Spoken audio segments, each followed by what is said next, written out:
Blog Talk Radio.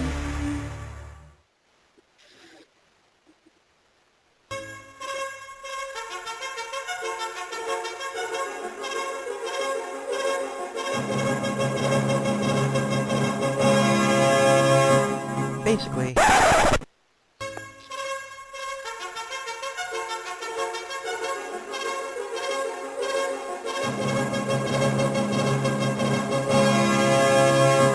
Basically.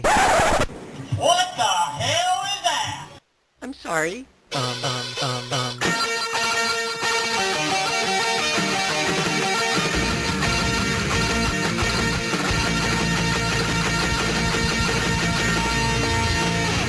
Well.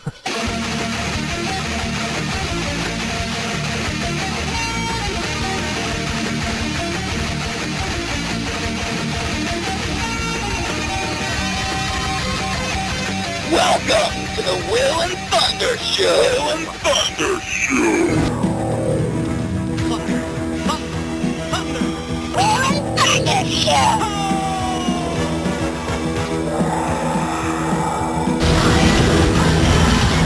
Ridiculous.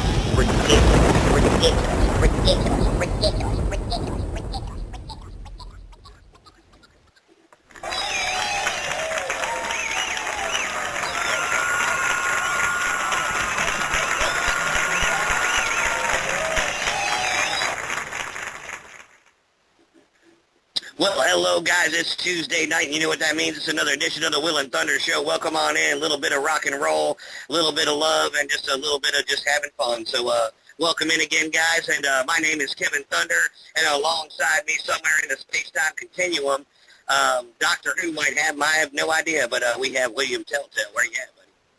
Oh, I'm right here.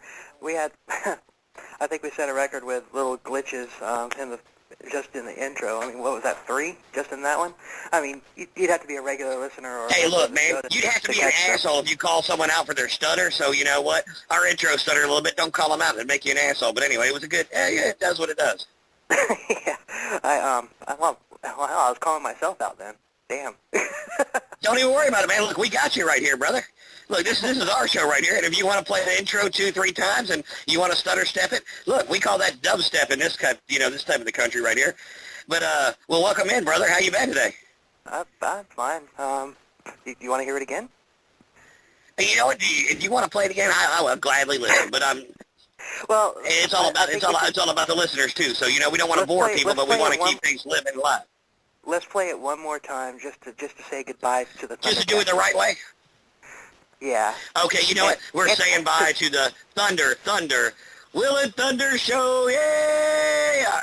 You can play it one more time if you want to, but that's up to you. My daughter got cut out of it, so we have to. I understand it, but that has to be put back in there at some time because that's kind of our marquee. That's our little mascot right there. You got to put her back in the mix right there. Oh, absolutely. So I'm going to play this again, and hopefully it'll play right. And so we do two. There you go. One songs. We say goodbye to the Thundercats, and we let say hello to the original rock chick.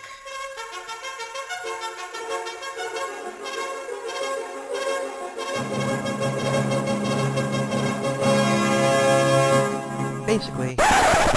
What the hell is that? I'm sorry.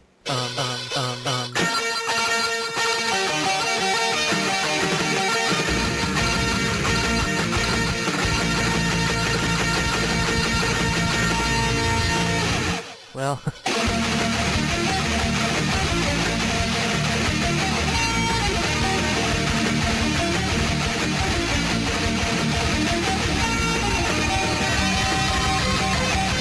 Welcome to the Will and Thunder Show. Will and Thunder Show.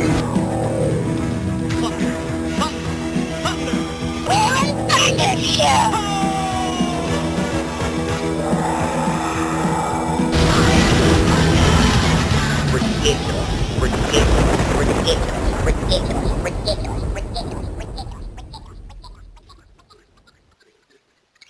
Welcome to the Will and Thunder Show. And now, that's how it's done. Yes, sir. Now that we got it done right, we got our little rock star chick right there. Just let you know who we are right there. That's the Will and Thunder Show, and that's our little Savannah right there. And, well, we'll, Rockstar. Speaking of rock chick, we have our special guest host here with us, Miss Christiana Skye of SonicCathedral.com. Say hi, Chris. Hey guys, how's it going?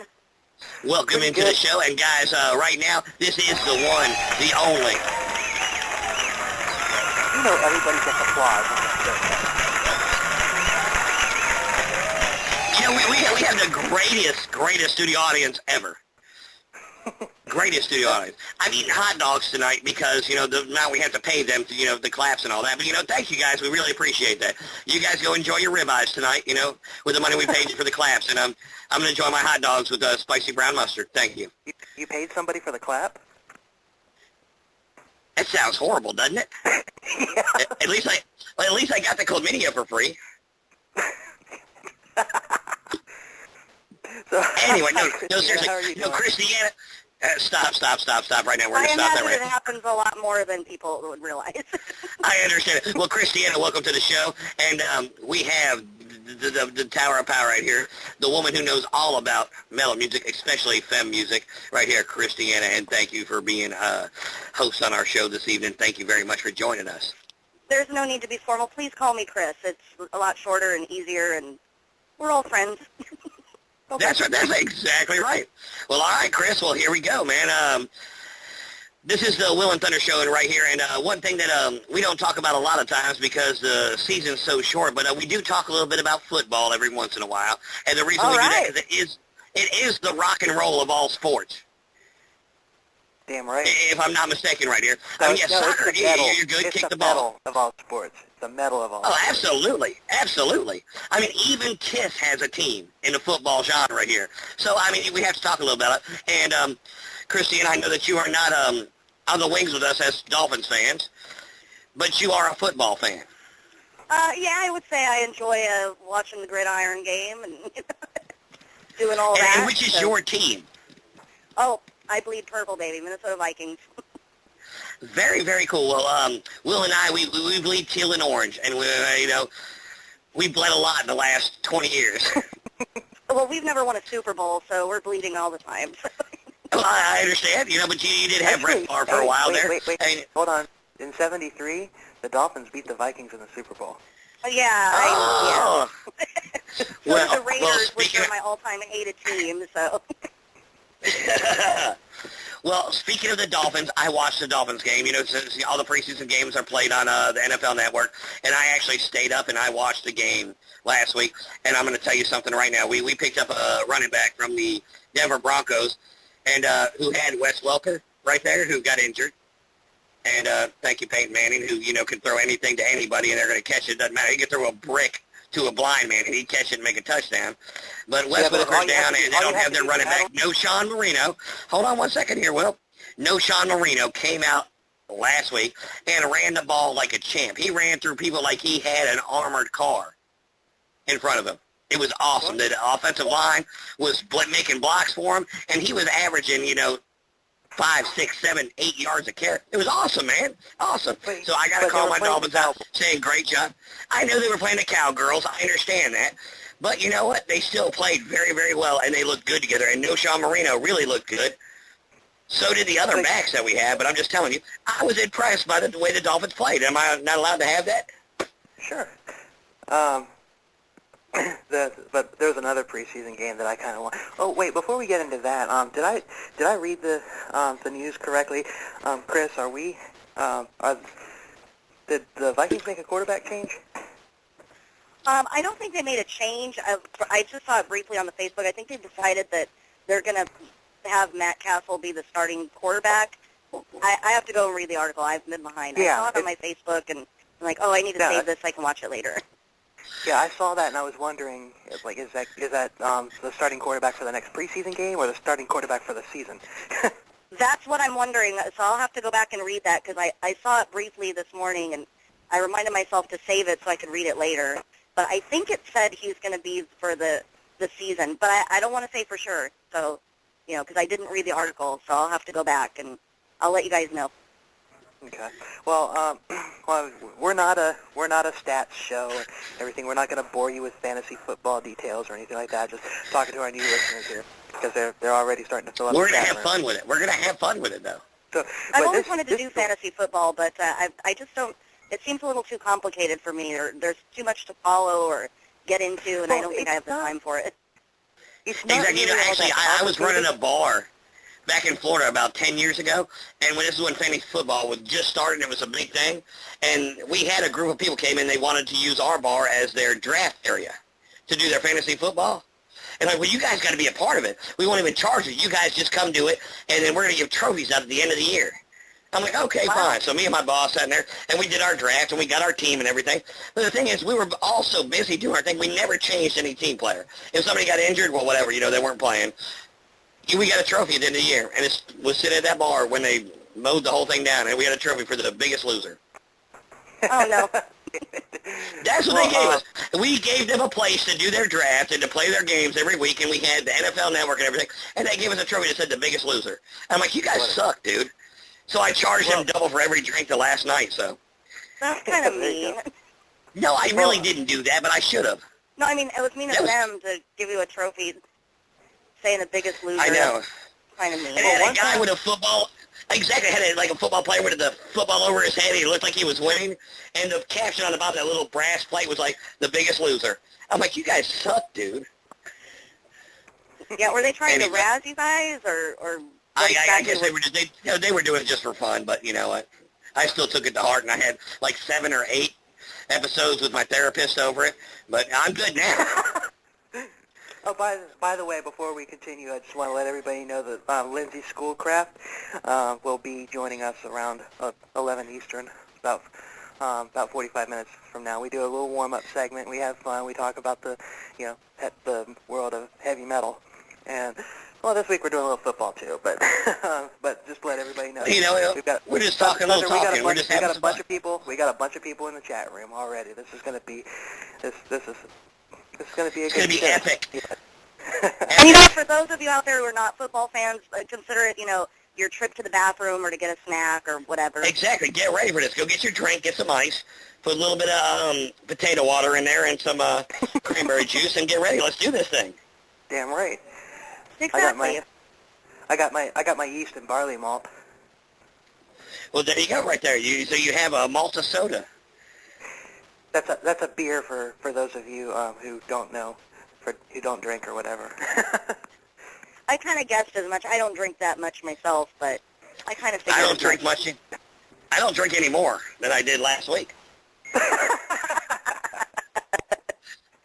Really, I don't. I mean, I had 15 or 20 last week, and I'm going to have 15 or 20 this week per day. No, I'm just kidding. Anyway. Well, you're consistent, and that's good. At least, exactly. You know, if you're going to do something, do it right. Well, let's Yeah, go you're ahead reliable. and do this. Let's go ahead and do this story. The story that I had picked out because it's funny, and even the non-football fans out there. Football people, yeah, exactly. And this is the reason we really are talking a little bit about football, because of how funny this situation is. But anyway. Yeah, there's a preseason game this past weekend between the St. Louis Rams and the Cleveland Browns. It was in Cleveland. Now, the story involves 2 rookies, two rookies that have seen way too much of the media. They're both. The sports media has been shoving these 2 individuals down our throats. One would be the quarterback, Johnny Manziel. Mr. Football, Mr. Money, Mr. Football, yeah, money signs, yeah. He's a freaking punk. He's a freaking punk. I don't like. I mean, there's never been a. Okay, keep. All right, look. Hey, hold on. Do me a favor here. We're a media outlet right here. You cannot express your opinion. It's a media outlet. Just say that you not fond of him. You can't go that far into it, or we'll be considered left wing or right wing or something. So I mean, just you don't like him. That's fine. I'm not fond. I'm just kidding. Go ahead. I'm just. I think I'm not fond of him because I think he's a punk ass bitch.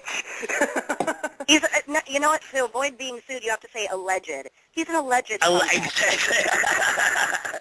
You know what? That's why I love you, Christiana. You're right there. Thanks. Yeah, she got our best interest in mind. I know. You know what? I'm getting all emotional, guys. All right, dry your tears and finish the story, all right, Cupcake? Anyway. Yeah, there's no tears in football. True. This is true. Anyway, Johnny Manziel, Mr. Money, Mr. Football. You guys all know who he is. He played for Texas A&M. And the funny thing, he used to do the money symbol every time he scored a touchdown, and the side of his helmet said ATM. That's true. Anyway, I just thought I'd throw that in there. But anyway, all right, Michael Sams. Everybody knows who Michael Sams is. Michael Sams is the defensive player who came out, the first professional A player. Woo, big whoop. Right. But which is but no anyway, big deal. I mean, there's hey, look, we're a rock and roll show, and one of the greatest vocalists of all times in rock and roll, Freddie Mercury, His birthday he was came out yesterday. too. His birthday was yesterday, Rob Halford. Happy birthday, Rob. Hey, exactly, Rob Halford as well. So it's not that big of a deal as long as you don't make it a statue of what you've done. It's okay to be great at what you do and then use that as a platform, but don't make that your only... We never had to hasn't, see has Rob it? Halford or Freddie Mercury making out with another dude on stage. Well, you know what? Well, you know what? If you see that, you have to deal with what you have to deal with, because Rob Halford's awesome, and so was Freddie Mercury. But anyway, go ahead. Now, And everybody's got to be the first of something, right? I mean, yeah. Exactly. Well, I don't have a problem. I don't have a problem with him being gay. I just have the problem of the mouthful of forced information that we're getting. Just rammed down our throats by every news outlet in the country, except for the one. Hey, Right. we're doing it too. Oh my God! Well, I mean, actually, we're not doing it really, because the thing is, you know what? It's not that big of a deal. We live in a world right now where, there's probably 10, 12 states of our 50 who've already overturned their ideas on same-sex marriage and everything. The thing is, but if you have a situation here, it doesn't matter if it's the Real Housewives of Orange County and someone, stubbed their toe. That's a big story. And then they want to take this Michael Sam thing with him being gay. You know what? You live your life how you want to. Let me see how you play football. Let's make that the story on ESPN Well, you know instead what? of the gay thing. Michael Sam, that's part of the story. Michael. I understand, but anyway, let's go ahead and go and finish the story. I'm sorry. There was a sports reporter who, during the games, like after the game had started, made a tweet. Now, just to make everybody realize that they are not allowed to. The football players are not allowed to use social media while while the game is on. Exactly. So it's not like somebody told Michael Tipped him Sam, off or told him, right. Yeah. Now, this sports reporter tweeted that if Michael Sam sacked Johnny Manziel and then got up and did Johnny Manziel's money in the Money bank sign. money sign or whatever, that the drinks for everybody in the world would be on him forever. Well, guess what, guys? Hey, look, man, what we need to do right now is, I know it happened, and the thing is, right now, we need to go to the local bar right now, and Jaeger and lemon drops are on him. Let's go have fun. Let's do this thing. My beer, That's about as rock and roll as you can get right there. Damn right. I mean, we can never, we'll never have to pay for a beer again, ever. Well, we might have to pay for beer, but we can get you shots, I mean. No, he said drinks. He didn't specify what kind of a drink. Oh, really? So we're good then. Yeah, I mean, no. So after it happened, he was a good sport about it, and he tweeted again. He says, "Declaring bankruptcy in 3, 2, 1." yeah, I was just going to say, how long is this free drink policy going to last before it goes broke?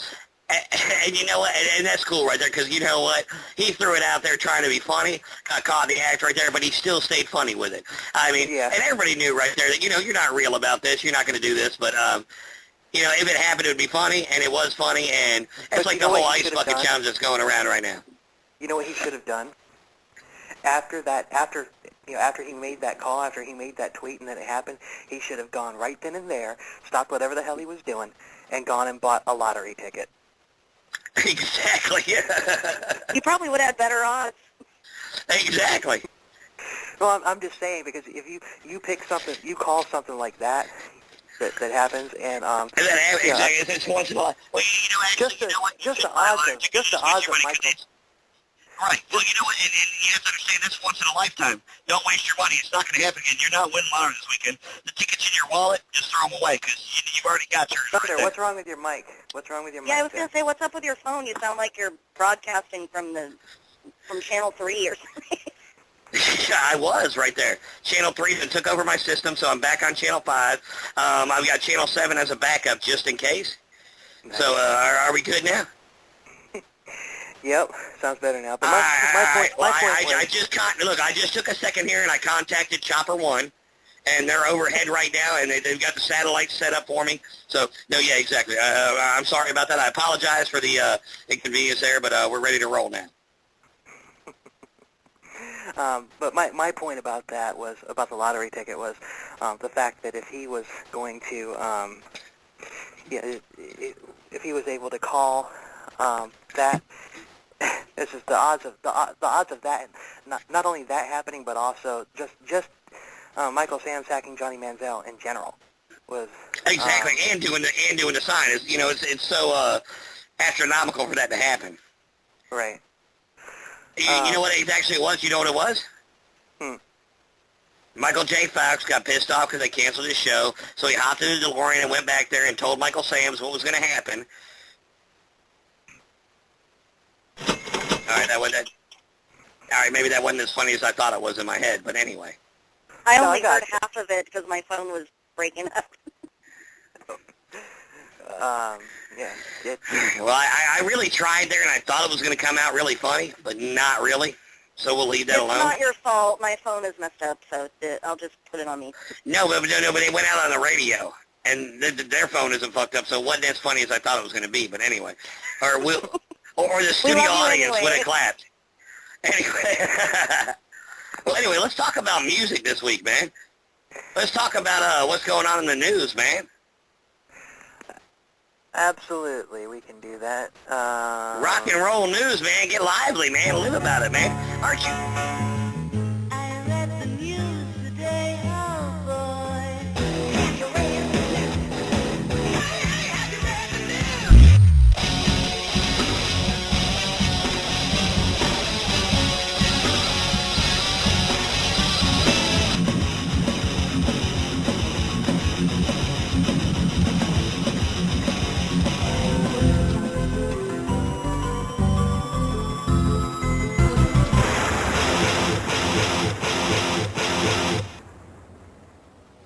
Welcome to the news segment.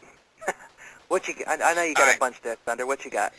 Look, man, I got one thing real quick right here, and this is, it happened yesterday in rock history, and you know what? We're not doing history yet. Today. We're doing the news. We're doing the news.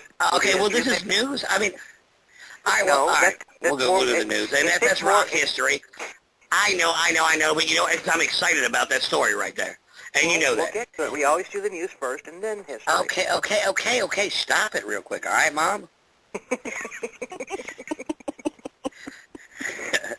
Anyway, Lord have both mercy. going to the corner if you don't stop. I know. That's why we need you on this show right here. Anyway, BBC, which everybody knows here in America, they bring us these great shows like Doctor Who and stuff like that, but they also came out this week with the greatest guitar riffs of all time. And their greatest guitar riff of all time was Led Zeppelin's Whole Lotta Love. I'm singing exactly.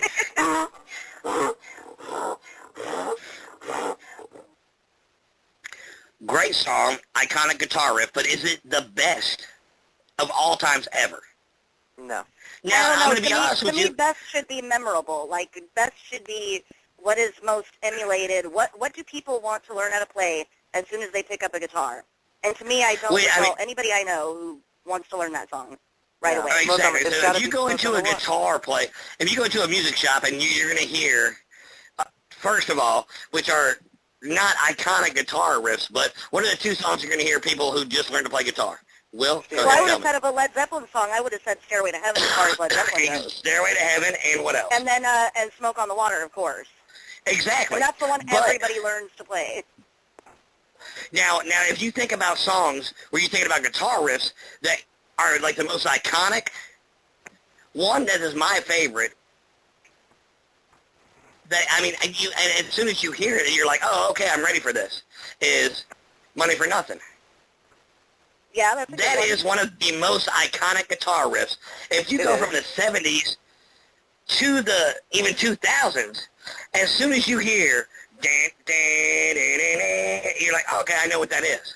That's one of the most iconic guitar riffs ever made. It is. That, It's not more iconic than Smoke on the Water.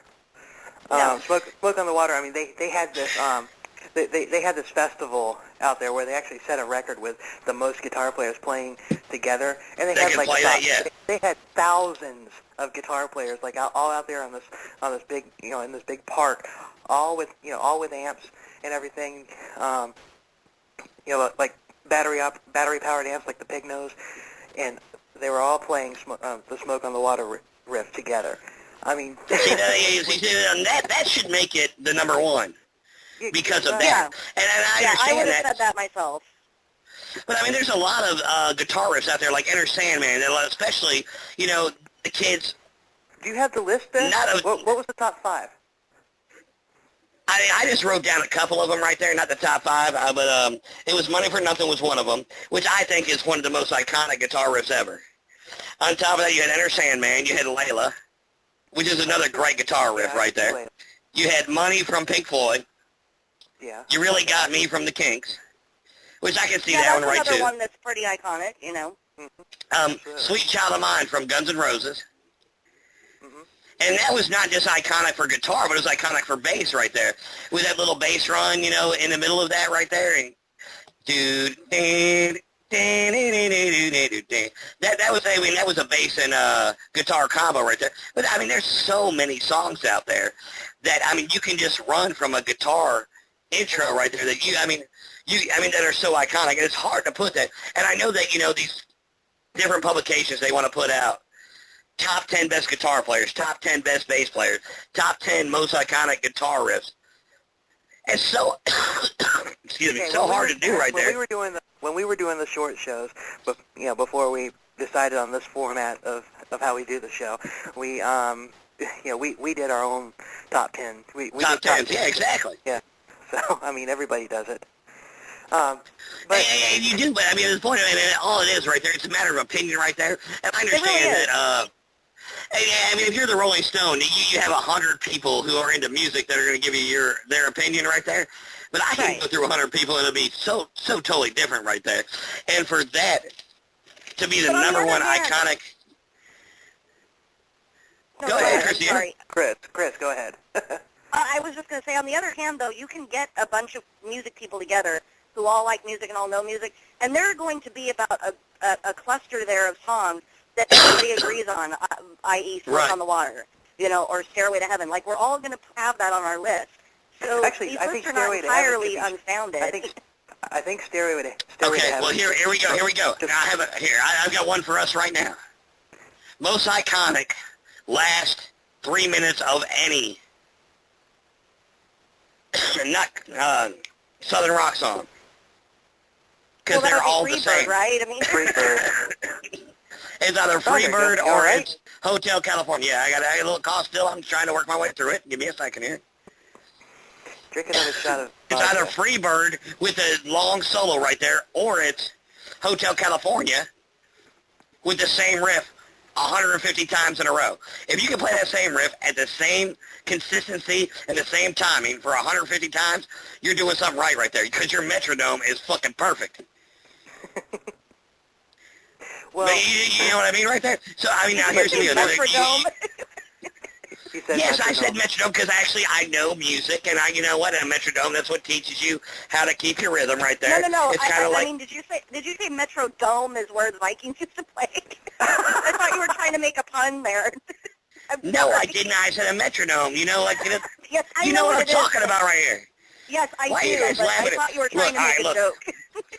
Chris, if God you bless said America, and I thought I was out of therapy. Thanks, guys. if he said that, Now I gotta pay that girl another 3-4 weeks right here to get myself right in the head. If he said that, if he said Metrodome, it wasn't intentional because he's just not that funny. I meant to say metronome. If I did say metrodome, we were talking football earlier, all right? That's why I said dome, all right? That's why I wondered if it was like a pun or something.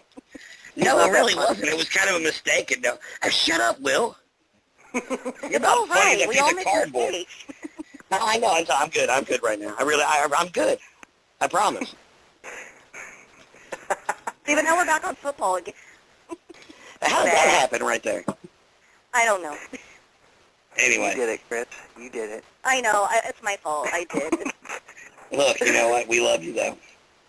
Thanks. But seriously, the iconic riff of Stairway to Heaven, or hell, even Whole Lot of Love, it's kind of, you know, I think all Led Zeppelin needs to be stricken from the greatest lists and everything, because of, you know, who knows, we know they plagiarized Stairway to Heaven. Who knows what else they plagiarized? True. That is a good point. Yeah, so I mean, it's just, I mean, But that's the thing I with these lists, though, is that people are not going to dig that deep into it and say which of these Led Zeppelin songs is genuine or original. They're just going to go on what they've always heard, and these are the riffs that they recognize. Right. You know, that's a whole other list of what Zeppelin songs did they rip off. What's real and what's been ripped off. And you know what? And it might have been just that one song, and it could have been, just a situation there. And if that's the truth, I mean, it looks like that's the way it happened, but otherwise, I mean, Led Zeppelin's put out so many songs, man. They don't know that many people to steal that many songs. And they're still an iconic band. You got to give them what they have, so. Well, a musician friend of mine said it best, and I think it's true. There's only so many notes that you can put in so many different combinations before eventually something's going to end up sounding like something else.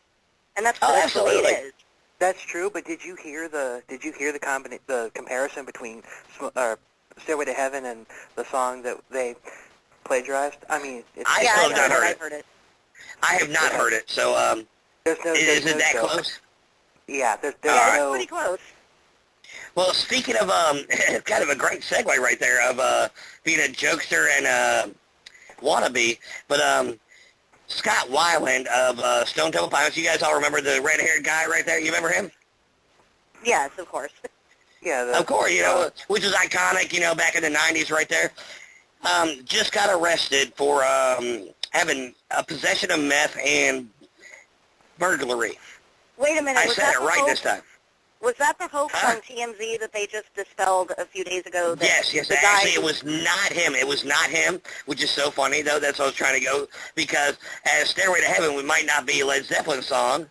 Well, this was not Scott Weiland. This was a guy who really fell in love with the plush era of Stone Temple Pilots, and dressed like them, lived like them. He actually tweeted out many a times about him knowing so many stars in the music industry. Actually tweeted out one time about him being at Ozzy's house and Sharon being loud in the background and all this kind of stuff. But he actually fooled the cops and everything. They really thought he was Scott Weiland. Well, TMZ made a good point. The cops must be really stupid, because I think most people know, if they know who Weiland is, he's totally tatted down. He's got tattoos everywhere. And he hasn't looked like Plush Era Weiland since Plush Era. So obviously the cops were either dumb or just wanted to believe what they wanted to believe, because that's where it is right there. Mugshot, he looks nothing like Weiland does now. So well, I didn't see the mugshots. All I saw was the story right there, and I thought it was kind of funny right there, And it's there's so many. Exactly. But the thing is, there's so many people out there in this country right here who do these kind of shows right there. I mean, you can go to Branson, Missouri, and you can go to Cocoa Beach, Florida, and they have a casino ship that, goes out there 3 miles out, and they have lookalikes sometimes. And there's a lot of people out there who do really, really well on the lookalikes. But it's funny how, you can pull yourself off that close to somebody, and it takes that long to kind of figure it out. And you're right there, if you actually did your homework. I wouldn't say that the cops were stupid or anything for not knowing how he looks. I mean, honestly, or maybe starstruck. I guess that would be more of the term I'm looking for here. If the real Scott Weiland... We're talking about the LAPD, That's true. But if the real Scott Weiland walked through my door right now, I wouldn't know who the hell he was, and I'd call the cops. Or I'd kick his ass and call the cops. But, for breaking and entering, not for anything else. But, all right, you want to hear something really cool, though? Sure. All right, this week, man, and I believe it was last Sunday, man. One of the bands I really liked growing up here was the Ramones right there. I was big into Suicidal Tendency, the Ramones, Soup Dragons, things like that. And they had the 10th annual Johnny Ramone tribute concert. and Rob Zombie kind of led the whole thing right there, which is cool. So they played a concert right there, and on top of that, Rob Zombie did an outside viewing of his movie right there, The Devil's Rejects.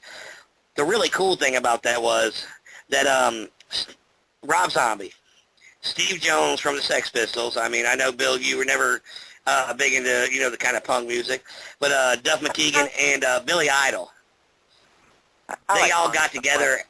I mean, you like it to an extent, but I mean, you were not big into Suicidal like I was, or, or big into any of those kind of bands at that time. But they got together and they did a bunch of Ramones hits right there. And, I love the Ramones, man. And I would have loved to be at that concert right there. I mean, you're out there, really cool. And they're playing live, and you got the Rejects in the background, and you got them playing some Ramones. I mean, that would have been so cool right there. And I believe that was done in New York, man. And this was over the weekend? Yeah, last Sunday, from what I read on the newscape, so. Wow, hopefully they'll have some YouTube videos or something online. Well, they said online where I read it that some videos were put out. So I have not had a chance to try and find them, but I will find them, and that'd be so cool, man. Imagine Billy Idol singing the Ramones right there. Yeah, I'm really not a fan of Billy Idol. I'm just gonna have to pass on that one, but I do like the Ramones. So Well, he was definitely very. Huh? He would have done good for singing the Ramones song, though. Yeah, I was going to say that might sound interesting to hear, but I'm just not a fan. I've never been a fan of his music, Billy Idol. Yeah. Imagine taking, Billy Idol, Rob Zombie, and Duff, man, and throwing them together and play some punk music. I think it would come together really well.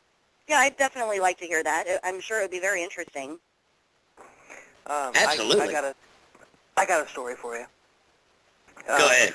Over the weekend, Godsmack was scheduled to headline this show at a festival with a bunch of other bands, and they had planned like a big stage spectacular like with pyro and whatnot, and all of a sudden they canceled at the very last minute.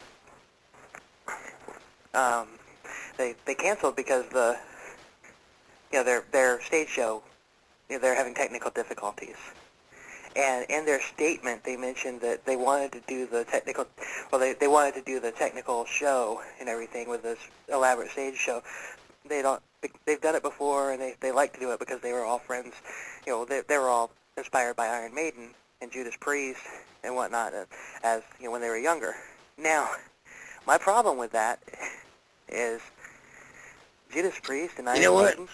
They wouldn't have canceled the show if they were having technical difficulties. No, exactly. And here's the deal. If your music's that good, you don't need the pyrotechnic show. And I understand in today's world, you have enough electronically behind you to charge the show that you want to do right there. And, it's a big difference between 20 years ago and their stage shows versus now, because everything's so mechanical and computerized. Yeah, I understand your front stage show might have problems with your pyrotechnics, but you can still go on right there. And the band's not there to look at a fireworks display. They're here to hear your music right there. And for someone to pay... I was going to say, though, for the price of tickets these days, I kind of want a little bit more than just looking at the band play. And I understand that, but here's the deal. Like if you pay your $45 and their pyros don't work, but they still have a stage show behind them, are you willing just to go home? Anyway, but you know what I'm saying. I mean. But I mean, for example, okay, like Rush tickets are $100 a pop for good seats. Now, granted, they're worth every penny, and I would watch them, play a kazoo for $100. But if I'm paying, great, that was fantastic, by the way. If I'm paying that kind of money for, say, any other band, a bigger band like that charges those kinds of rates, yeah, I do kind of want to see something for my money. I do want to see some sort of entertainment. It doesn't have to be pyro, but, a nice... Well, I understand that, but if it was just a pyro, in my opinion, if it was just a pyro, and you still have the backdrops, everything working with the video. Well, where was this supposed to take place? 1 second. I was reading an email. I understand, and Christiana, I understand exactly what you're saying, right? I mean, you don't want to go there, and you don't want to get a bum-ass show where you act like you're sitting in a coffee shop, but in the same aspect there, you don't want to go home empty-handed either. It was in Mount Airy, Pennsylvania, at the Rockstar Energy Drink Uproar Festival last Saturday. Oh, okay. Because I was going to say, I learned this doing an interview a couple years ago that that here in the United States we charge a lot more for usage of pyro due to safety Oh, I'm regulations. sure that we do. Especially, I'm sure after the Great White incident. Great but, White, yeah. You know, Yeah. But we do charge a lot more because we have different safety regulations than in say Europe. Because the person that I interviewed was explaining why we would have loved to bring more of our European stage show to the States, but because it costs 4 times more for pyro here than it does there, we couldn't do as much. But so I was just wondering if maybe that had something to do with it. Maybe was it safety regulations? Was there a reason for that? Or Exactly. Hey, Or that's they something just you can look didn't into have right there. Absolutely. Because when we get on the when you look on the internet right there is you get the negative aspect, or they just cancel the show. So it could have been worse than that. It could have been all mechanical right there, or electrical. And all right, well, it's not safe for them to play right now. right? Because I was going to say I'd rather have them cancel the show for the fact that and have everybody be safe, or make sure that everything's on the up and up for them to take a chance than to have Right. them play, and then God forbid. Well, why would that? I mean, the only thing I'm saying, why would that not be put out on the press release right there? Right. Is the only thing that I'm This saying. is what he said. This is what Sully, the singer Sully, said. Oh, okay. We know that this band holds up live. We know that this band has great songs that we deliver. It's very interactive with the audience. There's lots of sing-along songs, things like that. So we don't really need this stuff. We just done it because we were always a fan of that big show, and we grew up with Aerosmith, Iron Maiden, and Judas Priest. Well, so it all sounds really to me like depends that's right there. something they wanted for themselves. Like it sounds to me like, well, this is what we wanted to do, so that's why we're not doing it. We're taking our ball and going home. And it does kind of sound like that, but on the same aspect, you know what? You have to make a choice right there, and I'm going to change my opinion right there because you know what? In the same aspect of I'm going to give you a great show. There's a time where you're going to have to be like Kiss. If Kiss didn't have pyrotechnics, they would never play. Their music is good, don't get me wrong here, but it's not good without pyrotechnics. I think I'm staying out of that one. Okay, and you know what? And see how good they did without makeup. I disagree with you right there. It's a matter of a style and a situation right there, and they made a choice decision at that point. And now here's the deal, though. Now, have you looked in the after? True. Have you looked in the after to see if they're going to reschedule the show and let everybody come back and see the real show? No, it was a festival. You can't redo a festival next week. But you can come back to their town and you can play into a little bar or something and say, look, everybody who had tickets, you bring your ticket here and we'll play for you guys right here. And that's happened 100 times before. Not from a Yeah, festival. I'm just saying. You're right. Well, it was wrong right there at that point in time. But if they could fix it, then it'd be a different situation. But anyway, Did they say anything about making it right, or doing another show in the future? Or? Not in the article. But all they said. But what kills me is just he says, well, our show is good. Stand alone. We don't need all that stuff. Well, then why didn't you go ahead and play? See, my opinion is if you have to say it, then it must not be true. Because exactly. If you know you're the real deal, you don't need to say it. And if your fans know that you're the real deal, they don't need for you to say it. So, and haters are going to hate you anyway, whether you say it or not. So, Chris, have you seen Metallica's Through the Never, the movie they released? no, I haven't seen it yet. Either mine. You know what, Metallica is, that's a whole other tangent that I would take the next 2 hours of the show going off into, and I don't want to go there. That's fine. Well, but you do you like Metallica at any means? I love old Metallica, but they lost me after the Napster debacle. Thank you. Well, you need I followed them a little. I followed them a little bit No. past that. Now the reason I bring this up is because there's a scene in this movie. Now this movie is set on one of the most extraordinary stages I've ever seen, and actually to hell with that, it's the most extraordinary stage I've ever seen. And something goes wrong. And do you mind if I give spoilers? Well, I haven't seen it, so it doesn't matter to me. Go ahead. Maybe now I want to see it. Well, they play a bunch of old songs, and they play them well. I mean, they sound great, but there's something goes wrong, and part of their lighting rig falls down, and the last the last scene of the movie is, they're after they make sure everybody's okay and all that stuff, nobody's hurt. They continue the show. And see, that's what you do. I mean, to me, that's what a good band does. Exactly. I've seen Metallica 3 times. I love Metallica, and I love old Metallica. The Black Album was okay, but I like, the original Metallica. I love Master of Puppets. I love Ride the Lightning. I love And Justice for All. Black was okay, and, Saint Anger made me mad. I hated the album. Yeah, it musically, like, they lost me after Load, honestly. Like Load, exactly. And Load was okay, because they had some iconic songs that were, I guess, more radio-friendly, but, the one that really got me was Saint Anger. And when I heard the first song, Saint Anger, come off the album right there, it sounded like James Hetfield recorded his vocals and everybody else recorded separate. And the vocals didn't even match the music right there to me. It just and I was sounded like shit. Exactly. And on top of that, one of my favorite bass players of all time, Trulio. Lars' drums sound like he was just beating on a garbage can lid. Oh yeah, exactly. Tin Can Lars. Yeah, exactly, Tin Can Lars. And then you throw Trulio in there, which is one of my favorite bass players of all time. I'm a huge Suicidal Tendencies and Infectious Grooves. Hold on, Thunder. Trulio did not play on that album. The bass on that album was Rock. And I understand that. I understand, but he did play live with them, and then True. He's played with them since then. And I do not like his bass playing. Now, Jason Newsted, excuse me, I loved him. I thought he was phenomenal when it came to the style of music that Metallica plays. But he played with a pick. And I understand that, and that's the only bass player I like that plays with a pick. And I will say that straight up. Usually, as a bass player, I hate that.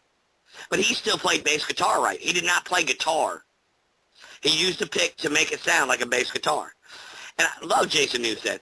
And Trulio, who usually doesn't play with a pick, and he's a slap artist who's fucking phenomenal, doesn't mix with Metallica like I don't feel he really fits with Metallica either. I've never really felt it with him. There's such a big difference between Suicidal Tendencies, Infectious Grooves, and him playing with Metallica, really?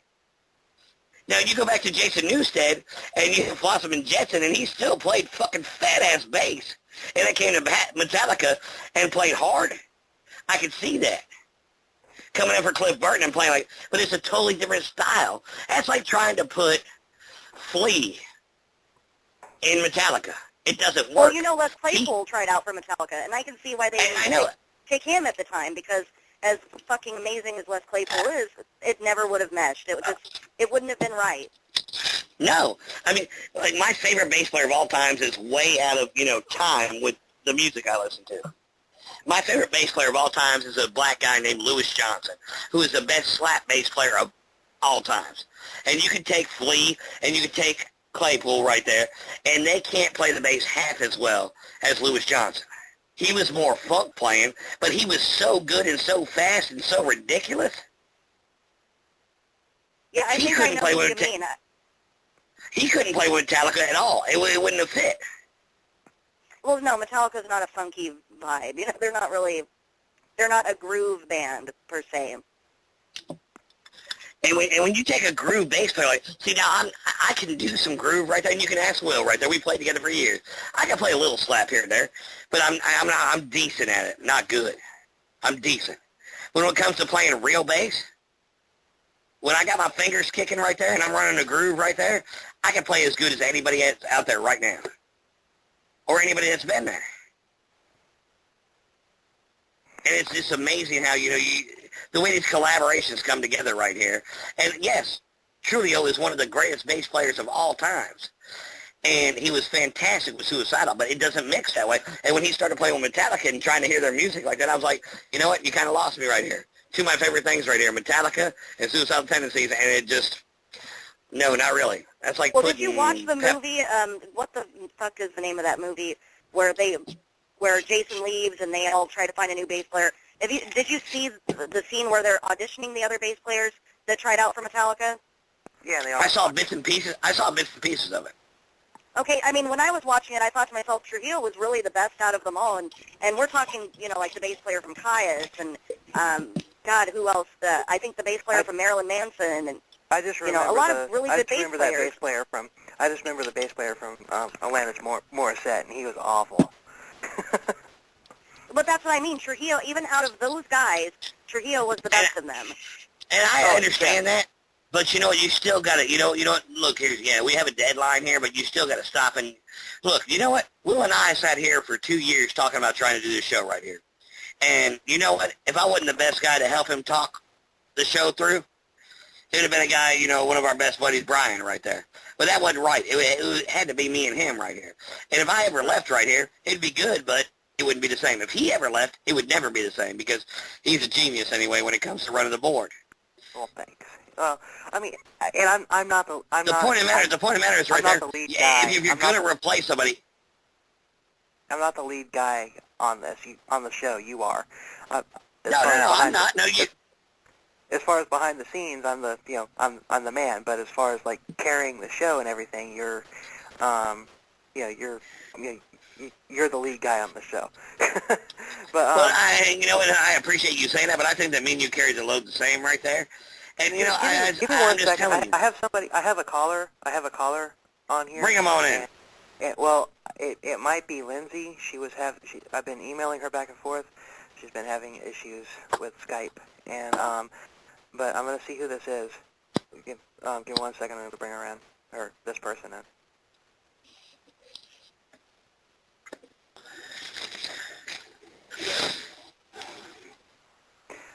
Hello, 905 area code. Who is this? Hey, it's Lindsay calling in. Hey, Oh, Lindsay, okay, Schoolcraft. Now, Yep, I made it. Now, Is is this okay? Is this okay? Are you gonna? Is this interview gonna cost you more than you make in a month in phone charges? Well, I hope not. How long are you guys going to hold on to me for? Well, Well, typically it's yeah. about an hour, 45 minutes to an hour or so. Oh, okay, shouldn't be too bad, but, you know, I don't know how much it's. I'm with Rogers, and up here in Canada, Rogers just charges you out the ass about anything. Any small little mistake you make, they're like, oh, we're going to charge you $100. So I don't think it'll be that much, but if it does come through, I should be able to afford it. Okay, well, first of all, after all of let's that, go thank ahead. you for being on our show right there. yeah. Oh, of course, thanks for having me. I'm glad to be here. Let's go ahead and break. Let's play a song, one of Lindsay's songs. Which one do you want us to play first? You guys can start with my nymphetamine cover if you want. Okay, well, I'm glad you said that because I couldn't pronounce that. Yeah, it's a mouthful. I was actually going to ask Christiana here to announce that song for me because I didn't want to sound like an ass. But Methamphetamine? but we're going to. I can do that right there. Anyway, Chris, say here we hi. go. Christiana Schoolcraft here on the Will and Thunder Show. Lindsay. Lindsay is. That's what I said, didn't I? I'm Chris. No. You know, look, and that's We're what trying happens to right band, there. Lindsay. I'm trying. No, exactly. You know, right there, there's a collaboration coming right now, and my brain I made can't that do shit happen. musically, but Apparently we're a new entity, All right. Christiana. I'm sorry. Thanks for playing. Now, anyway, it was Christiana here that got us this interview with I know. Miss Lindsay. So let's she's new, potentially a new member on the show. Let's let her go ahead and announce this song and announce our guest and take us into the break. well, it's pretty self-explanatory. You guys already kind of did that. It's a cover by Cradle of Filth, the band that Lindsay sings for, and it's called Nymphetamine, and it's just Lindsay doing the vocals. So let's listen to it. Great, that was all I asked for. And I'm going to shut up from now on because right there I just, stepped over my tongue. We'll be right back on the Will and Thunder Show.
Hey, welcome back to the Will and Thunder Show. That was Lindsay, Lindsay Schoolcraft of Cradle of Filth with some original work, but this is a cover of the Cradle of Filth song. And what was the name of the song?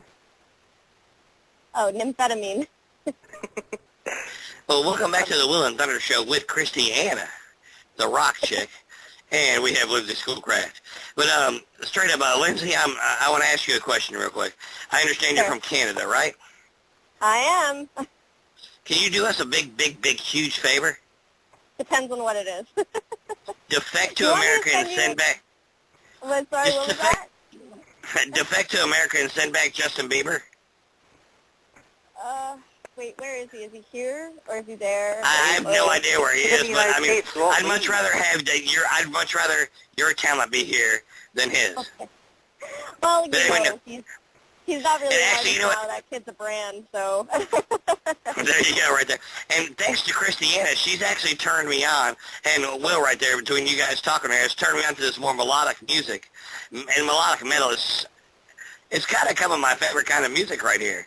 And I love the sound of your voice right there. It's fantastic. Thank And you. it's nice to have that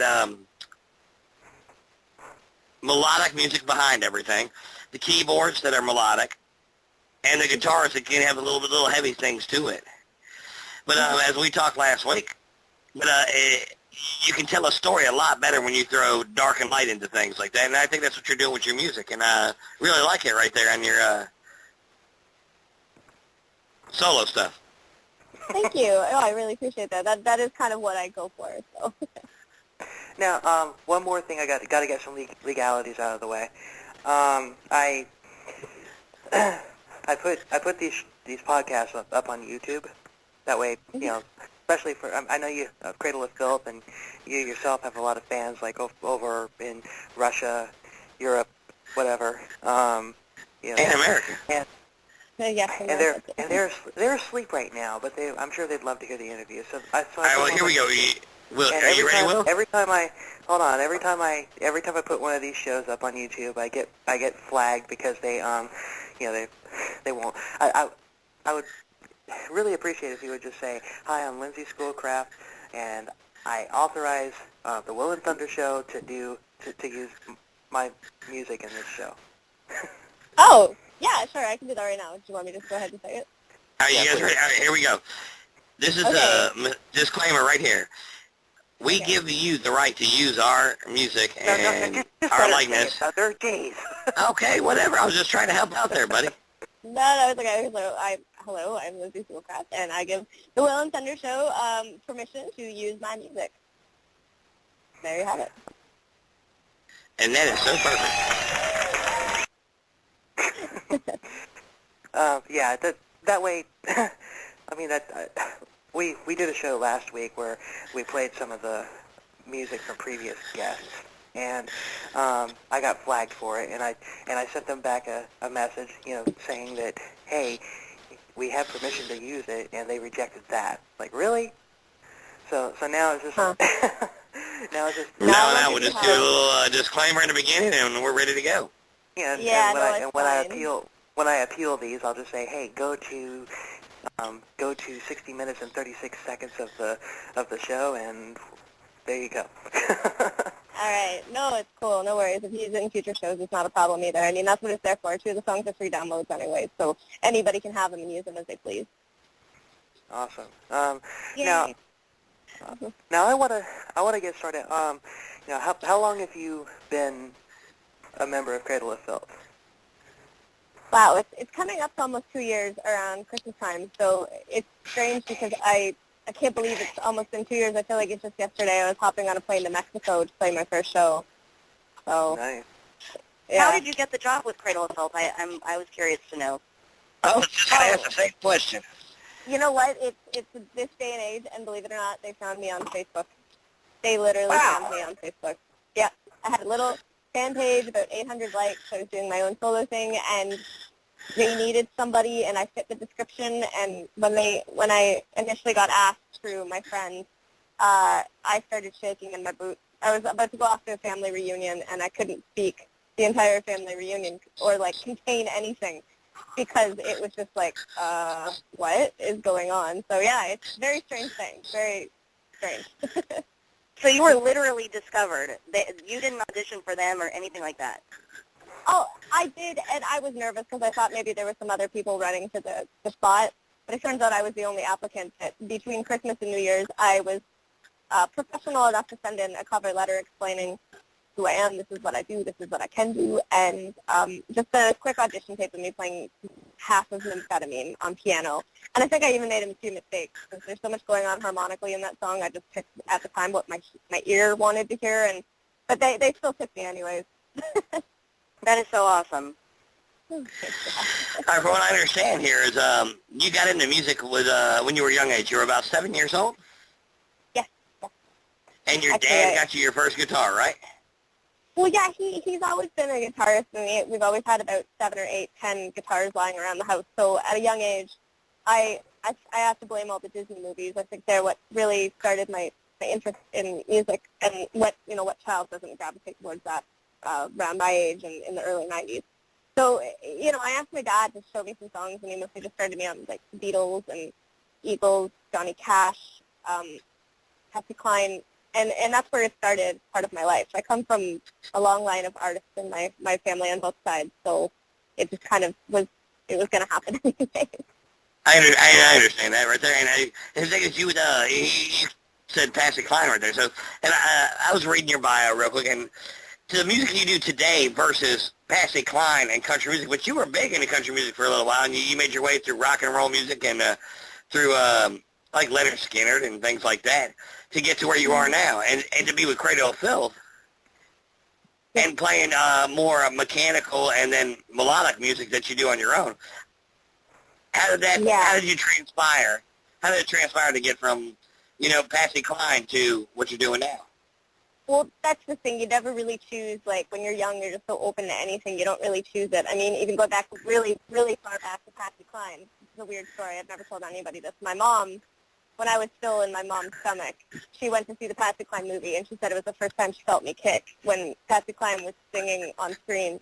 And it's the first time she, like, ever felt me move inside of her. And she's like, oh, great, I got a rock star in my belly. So, yeah, I don't know.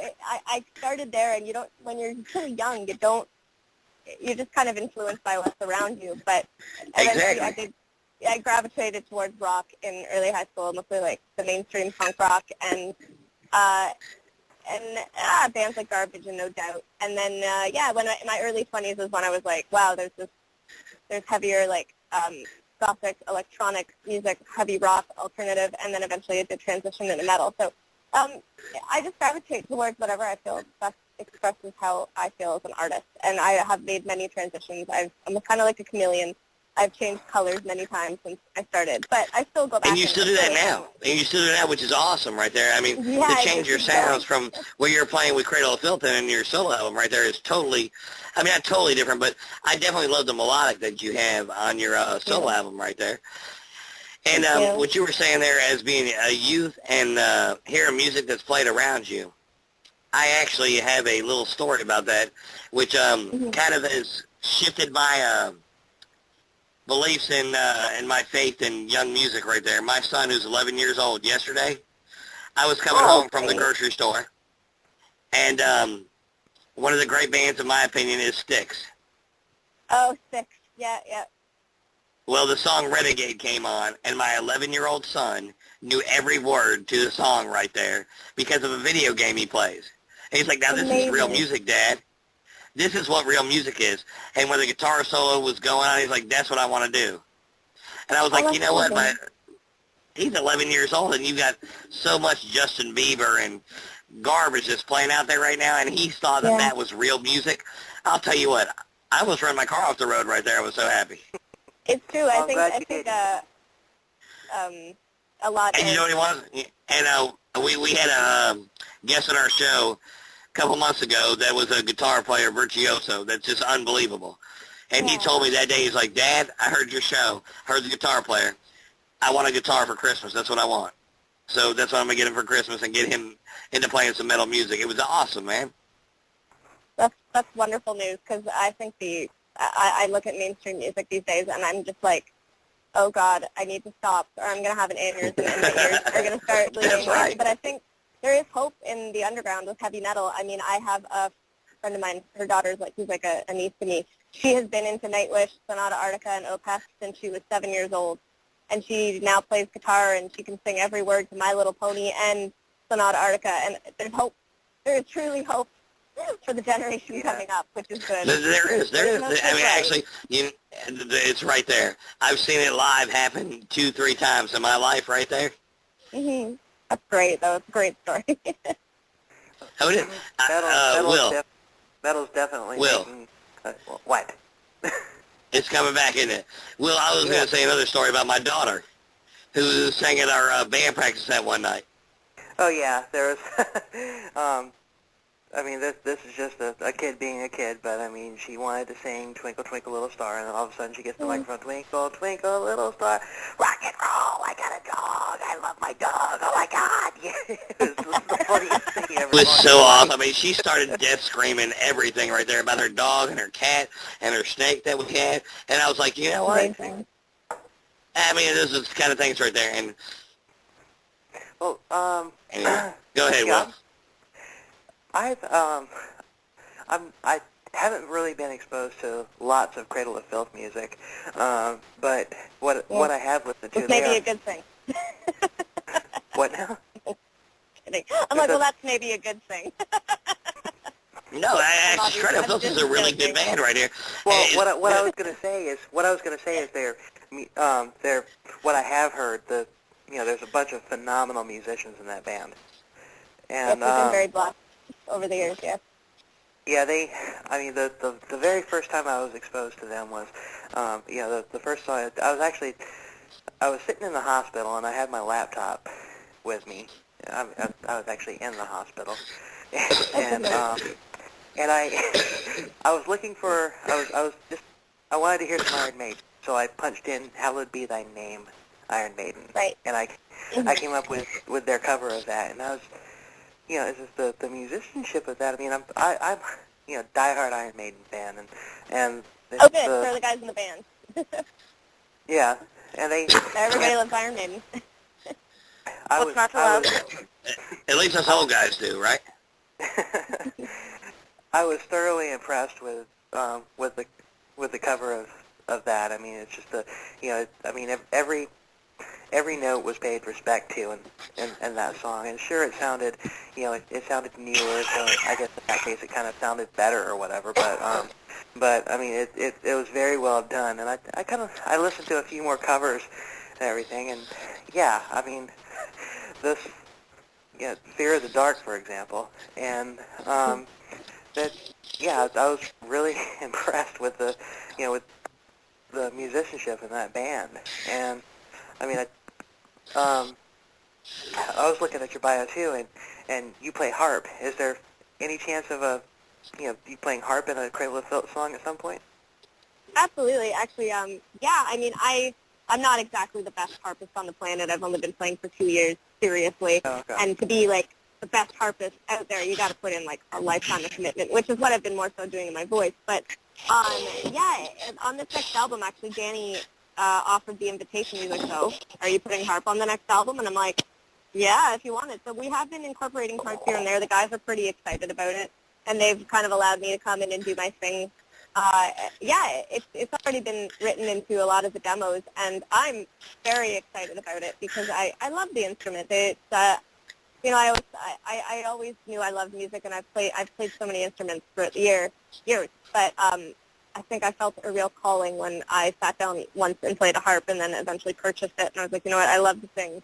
Singing's number one, but to have an instrument like that, it's been a deep passion of mine, and the fact that the guys recognize it, embrace it, and then want me to use it and bring it forth into something as eclectic as heavy, extreme gothic heavy metal, but it works on the romantic gothic side sound of Cradle of Filth. So that's why Absolutely. Yeah, I was going to And say, I have a being in the question for band, you. you add things to what they're doing that they might not have tried without you there. Exactly. I would hope And I was so. going to say the same thing right there.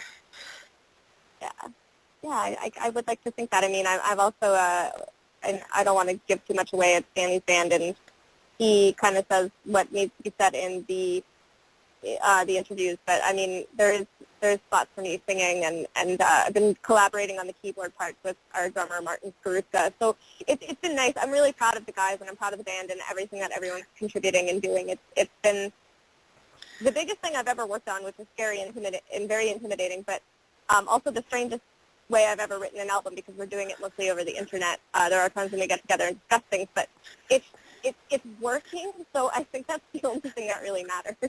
And there you go, right there. And you have your own album right now, which is awesome. You got that kind of goth,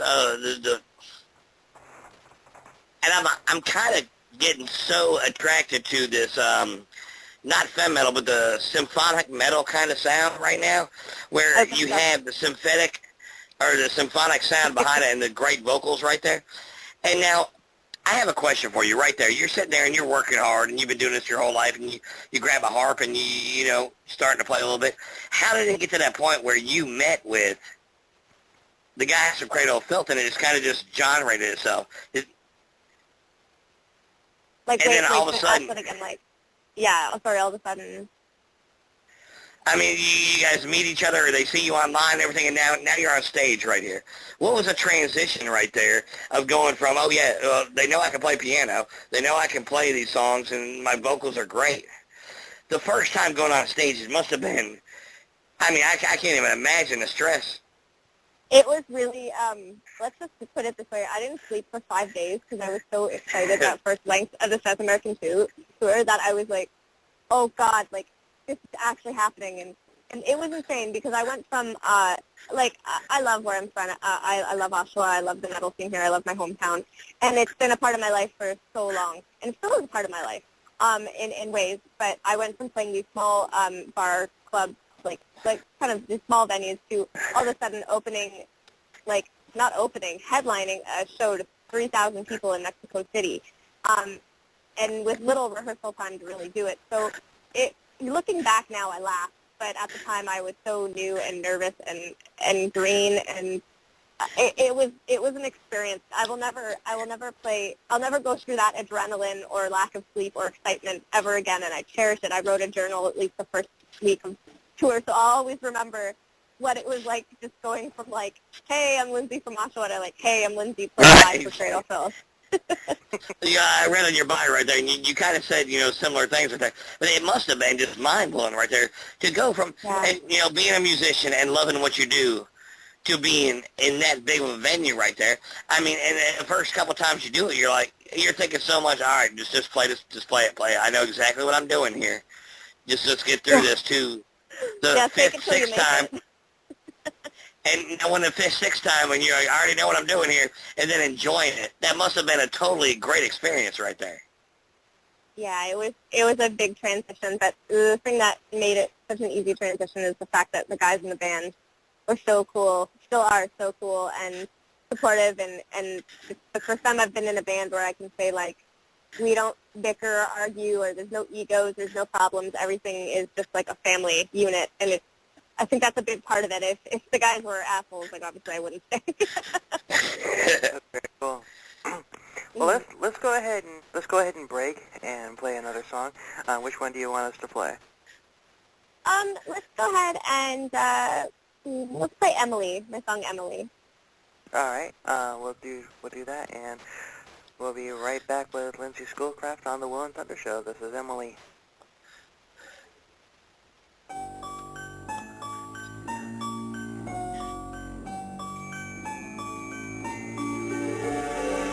Think you figured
Thunder Show. That was Lindsay Schoolcraft with her original song, Emily.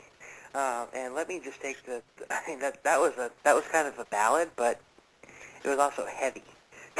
And let me say something real quick right now. Tonight, this is not just a Will and Thunder Show. This is a Will and Thunder Show with the Rock Trick, Christiana. Thanks. Thanks, guys. Because I love you, baby. appreciate Because I love you, baby. I love you. Oh, well, thanks. I love you guys, too. I love you all. Aw. Oh. Well, one thing, yeah, that, I mean, you do have a beautiful voice. I mean, it's a major transition from, your solo stuff to, to what Cradle of Filth does. And that's, Yeah, just I think, a bit. I'm sorry? I was like, yeah, just a bit. No, they sound very similar. Not. Not. And I was just, I was just thinking that it's usually, when you have a member of a band that decides, hey, I'm going to go release some solo stuff, that's usually a recipe. Well, I'm not going to say usually, but in history, At times a recipe for disaster. Rock and roll, that has been did you just say a recipe for disaster? I did. Yes, You literally sorry. took the words right out of my mouth, you ass. I was going to, but yeah. Hey, look. Hey, if I'm that typically- far in front of you, man, like if I'm that far in front of you, don't get mad, dude. Look, man, don't No, get mad. a couple weeks ago we had the Harp Twins on, and they were finishing each other's sentences. I'm a Oh, little they're creeped lovely. out. They're so cute. No, No, they seem really sweet. They're awesome, they are. man. But anyway, all right, Will, just make your point, man. You don't have to, look, I know you, man. Look, we've known each other since we were 4 years old. I'll finish your sentence. It's done. No, Yeah. but I know you like I know myself. It's good. All right, go ahead. Anyway. no, it was like I said, it's usually a recipe for disaster whenever somebody goes and does their own solo thing. But Dani from Cradle of Filth has apparently put his stamp of approval on it because he did backing vocals on the last song that we're going to play tonight, which is Fading Star. And Yeah. so apparently everybody's cool with it. Yeah. And why wouldn't you be? Yeah, exactly. Go ahead. This is I always had my own my own solo project. Like I had it way before I joined Cradle of Filth. I'd say about 2 years, roughly. I don't know. Math and me just doesn't work anymore. Get so creative. You're like math, blah. But anyways, no. In the band, everybody else has their own side project. Dani Filth has a band called Devilment right now. They're about to release their album under Nuclear Blast. Our drummer, Martin Skorupka, is also in Master Plan, and I believe he's also playing drums for Titanic, a band called Titanic. And then Daniel Firth, he has another band called Man Must Die. They're like a death metal band from Scotland. Who else? Richard has MG26, and I think I'm sorry, Rich, three other bands. I can't remember them all. And then Ashok, he has a band called Groot. So everybody else is very busy and has other projects going on. And we all make it work. Cradle of Filth is priority, of course, and takes precedence over anything else going on. At least I would hope. But no, when Dani offered to do this track with me, I'd say about a year ago when we ended our summer festival shows last year. So it was a really nice gesture, and it really put the fire under my butt to kind of put the song together and finish it as best as I could. That's really cool. But I was gonna say just real quick. I like when members of a band do that when they go solo. That it doesn't sound like the band they just left, because a lot of the time I think that's why I don't get into a lot of side projects of certain artists. Like for example, Dream Theater. All the guys have 20,000 other bands, and I'm just not into any Right. of them. And But they not all that sound they're the bad same. bands. Yeah, right. And it's just if I want to listen to that, I'll just listen to Dream Theater. Why do I want to listen to this under another Right. name? So I kind of like when people go off and do their own thing, and it doesn't sound like the band that they're in. So it gives me Right, but literally you still something show else their to listen talent. to. Exactly. And that's what I mean. I kind of asked him. It was very I had to really kind of I don't say man up, I say woman up. I had to woman up and really ask him. We were in Bulgaria, and it was very Danny, can you do a song with me? I was so bashful about it, and he said he'd love to. And the reason I did it is because I really wanted to showcase his voice in a different light. I really like I've always pushed myself out of the comfort zone. I think that's why I've become such a jack of all trades as a singer and a musician. And I had a specific idea in mind for how I wanted him to sound. So it was kind of like, I'm going to put you out of your comfort zone and make you do something a little different than what you usually do. Because I feel his voice is so unique, and he can portray so many different characters and moods. And I love unique voices. Like I have a list of influences that people, have ridiculed them for not being the best musicians, but they really just do something on this planet musically that nobody else has done. So that's kind of what I was going for when I decided to make that happen. I want you to do me a favor for the rest of your life. I never want you to be afraid to say "woman up." Woman up, woman up. It's true though. Sometimes because honestly, I mean, actually, Christiana right here, who is on the phone with us right now, and her friend Emma has actually not changed me, but opened my eyes to so many great female musicians and singers. Oh, that's lovely. I've always loved female singers and musicians. Don't get me wrong here, but I've actually opened my eyes, especially this melodic music. That you guys are fantastic, so don't you ever stand down again. I want you to stand up and be like, look, guess what? We're the best at what we do right here, and don't ever back down from it right there. All right. Seriously. I mean, I've heard bands from all over this world right now. I mean, outside this country that are fantastic, and you're one of them right there. And your vocals and keyboard ability is fantastic. Thank you. So I mean, don't ever look at it like that. Like, you know what? I'm happy. You're the best right there. So you've been with Cradle of Filth, you said, for 2 years. Now, yeah. So you've done a lot of touring with them, and one thing we got to ask everybody: have you seen the movie This Is Spinal Tap? You know what? I am not cool enough to say I have seen that movie, but I have understood the gist of it. People have explained to me, what it's about. So, no, I haven't seen it, but yes. I haven't seen it all the way through either, so. What? Okay. Christiana. Christiana, hold on. Real quick, before I get this. Before we go through it. Go ahead. I was going to throw her homework. That's what. Damn it. That's what I was just going to say. I was going to say both of you. All right, well then let me speak, man. All right, look, man. Hey, Will. God damn it. Hey, first of all, Christiana, we love you, and guess what? I know. I'm bad. No, you don't know. I've never seen the movie. I'm bad.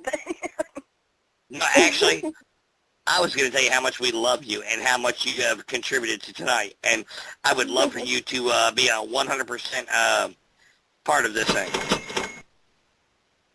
Well, thank you guys. Every week. I'm very if you honored. have the time, and you have the, go ahead. As long as I'm here on Tuesday nights, I will be there. As I don't have a concert to go to, I'll be there. And even on your conference, if you have a cell phone, we would love you to be a part of this right here. Yeah, it's no longer the Will and Thunder Show. You know what? I'm going to tell you out of my love for you, because I already told Will last week that I loved you. But I would love this to be the Will and Thunder Show. The Will and Thunder Show with the rock chick, Christiana. I'm really honored. Wow, that's awesome. I don't even know what to Will say. didn't even know I was going to do this tonight, but anyway, yes, I would love for you to be a part of this every night because anyway, we have a guest. We have a guest on the show there, Thunder. I understand that, but let's go back to that. But I had to throw that out there real quick. Yeah, I don't want to take away from the guest. I'm trying not to. I'm not like that. No, we're not doing that. No, all right, so let's go back to where we're at. Yeah, we have a guest who is actually paying to be on the show via her cell phone bill. So yeah, I know. I don't want to think about that right now. So anyway, the reason why I asked if you had seen This Spinal Tap is because you've been with the band for almost 2 years. You've been on tour, and every band has Spinal Tap moment stories from when they're playing shows and on tour. Like for example, Thunder and I, we had when we were kids, we had a drummer who lost his drum kit. Who lost his drum kit. He wanted a cage so bad, and he built one out of PVC pipe because he couldn't afford a real one. And we played a show. We played a show with his little PVC pipe cage and everything, and he was sitting up on a drum platform that was made out of two or three tables. Lunch tables. Joined together. And he's Wow. playing and everything, and all of a sudden the thing collapsed and took out Fell off the side of it. $1,200. Oh, no. Oh, yeah, his ride cymbal. You know how it's got the tag on top of the ride cymbal right there? Well, it went through a $1,500 Ovation guitar. Just drew a line through it. Yeah, so we have this little Spinal Tap moment segment, and we have a little intro from it. And once the two of you, both Christiana and Miss Lindsay Schoolcraft here, once you guys watch the movie, the intro here will make a little bit more sense to you. But here it is. Go ahead and play it. Number 11. I put it to 11.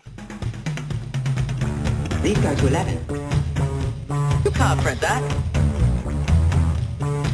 Spinal Tap segment.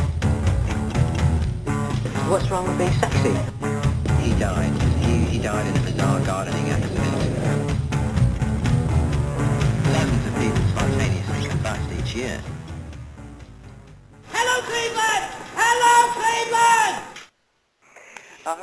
All right, Lindsay, tell us about your, any mishaps or crazy stories or whatever that you and Cradle of Filth have lived through while on tour.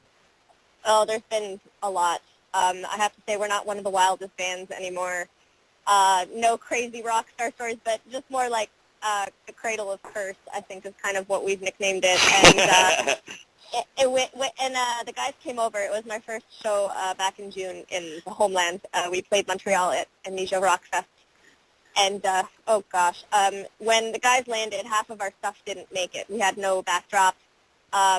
Daniel's bass went missing. Richard's guitar went missing. Half of Dani's stuff went missing. Like, it was just a nightmare.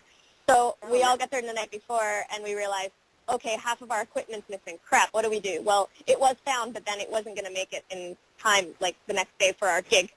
So we pulled it together, and it was a really, really stressful day leading up to the gig, but somehow we made it work. We got on stage.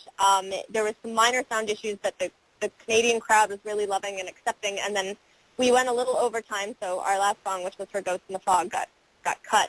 But believe it or not, even though everything got cut, you could still hear the drums and guitars from the stage, and the crowd finished singing every word for us. It was just unbelievable. So, things were going to shit, but then it ended really well, even though it didn't end necessarily the way we wanted it to. But, that's the most recent one. I can't think of a more stressful day, to be fair. And I've got one that's a little less stressful that I read about you, which I think is the coolest thing ever right there.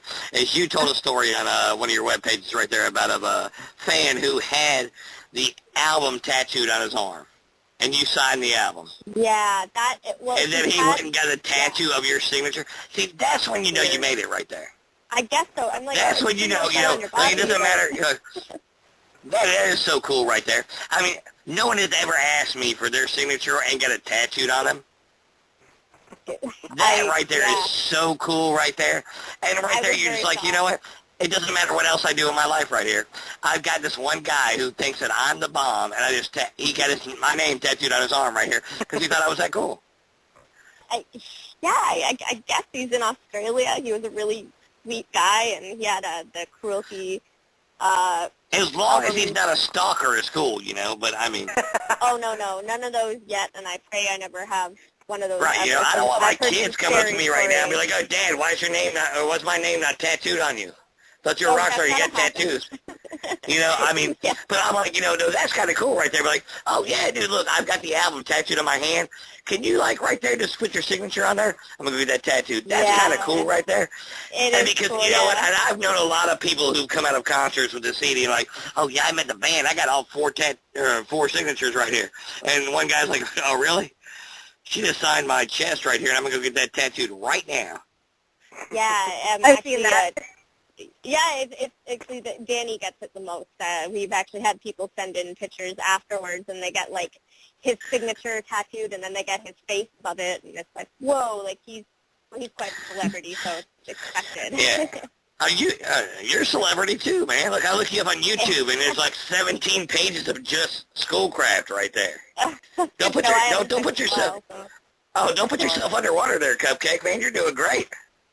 Well, thank you. It's appreciated. I do appreciate the support. I'm trying to work my way right there. The only thing with the Kevin Thunder or the Thunder Midget, I don't know. These people aren't just grabbing hold of it, so I'm trying like you. I've got like 1.5 pages. Well, keep working hard. You know, that's all you can do is these days, and you'll get if I don't make it on if I don't make it on radio, I'm gonna join midget wrestling. Hey, there's nothing wrong That'll be with fun that. to watch. Yeah, those As a people giant, get, like, I'm gonna lose join weight midget and wrestling as a giant. I'm 5'6". I could be like the giant.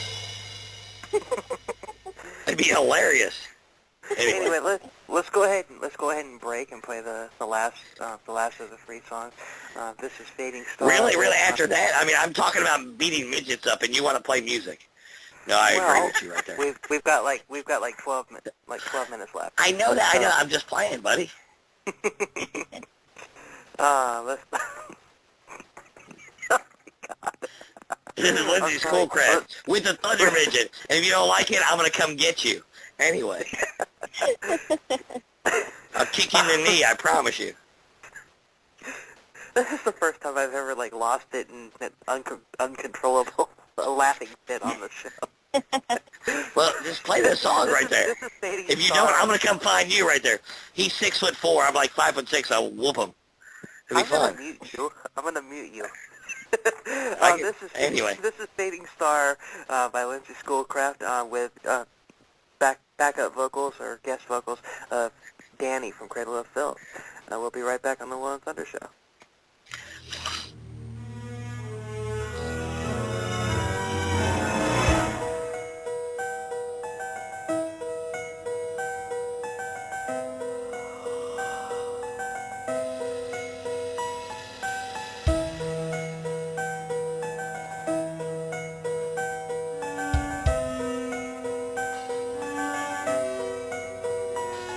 So far from home, I've come to find you on my own. Just a flicker through your flame, so many burned by what they can't say. And I'm tainted by the mist, and I've been raptured by your kiss, and I implore each time you sing with me. My dark night, shines in your eyes. By the limelight, by the lights turning up my sky.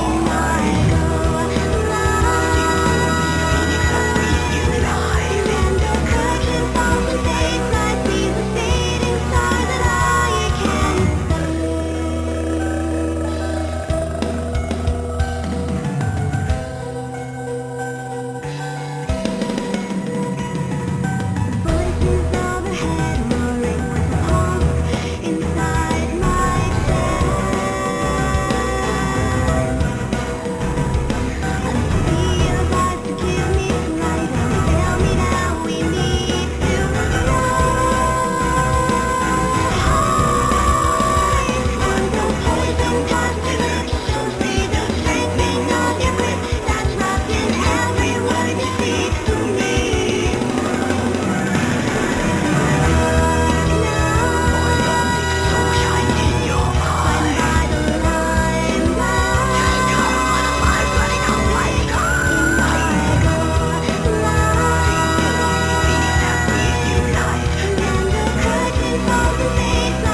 that was Lindsay Schoolcraft with Dani from Cradle of Filth with the song Fading Star. I gotta say that that's the first time that I've ever heard a human growl like a tiger. Oh, yeah. I love that song. It's so amazing. I love it. Oh, thank you. It's fantastic right there. Will, Yeah. Christiana, and Lindsay, I'm going to have to call early right now here. Got a situation here in my studio right here that I have to take care of. But thank you so much for being on the show, Lindsay. I will let Will and Christiana say goodnight to you. And thank you so much for being a part of our show tonight. And Yeah, thank you. Thank you for having me. all right, well, Will, I'll be in touch with you in the next couple minutes, what so have you. And Christiana, thank you for being part of the show, and hope that this can continue. But I have to call it early night right now, and I will talk to you guys next week. Thank you guys for such an honor. I'm very, very humbled. You know what? We should be humbled to have you on our show. Thunder, go ahead and take care of this. We've only got a couple of minutes left, so go ahead and take care of it. Okay, you go ahead and handle the end of the show right there. And as I said, Lindsay, thank you very much for being on the show, and your music's fantastic. And Will, Christiana, please handle this, and I will talk to you guys next week. All right, we've got like 4 minutes left, so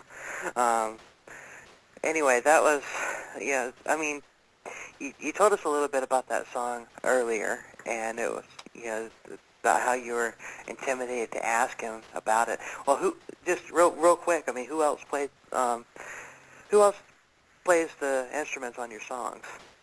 Oh, well, I have my own band with my solo project Schoolcraft, and on drums I have Scott Brinley, and I also have a cellist by the name of Nathan Morrison, so he does that. And then all my orchestration is done by a guy named Spencer Cregan. Hi, Spencer, if you're listening. And he is a brilliant, very talented young man who's doing great things for film and TV and moving into metal slowly. I'm really proud of him. Since we only have a little bit of time left, I actually just wanted to, can I do a shout-out? Would that be okay? I just want to say hi. Yeah, go right ahead. Oh, yeah. I just want to say hi to Justine from Blackguard and Elisa Whiteglaze from Argenemy. I think they're both listening right now. So hi, girls. I missed you already. I just wish I lived in Montreal. So, yeah, that was my shout-out. But anyways, yeah, back to the live band. That's kind of who's composed of my live band and my writing team and everything I got going on. So, I mean, I am a main songwriter, composer, like the director and envision everything that I want to happen with my music. But if it wasn't for those people, including my producer, Tyler Williams, like, I don't know where the hell I would be right now. They keep it together, including my manager, Nadine Grimes from Naps Entertainment. So I'm saying hi to her. She's awesome, too. If it wasn't for her, I wouldn't be where I am today. So.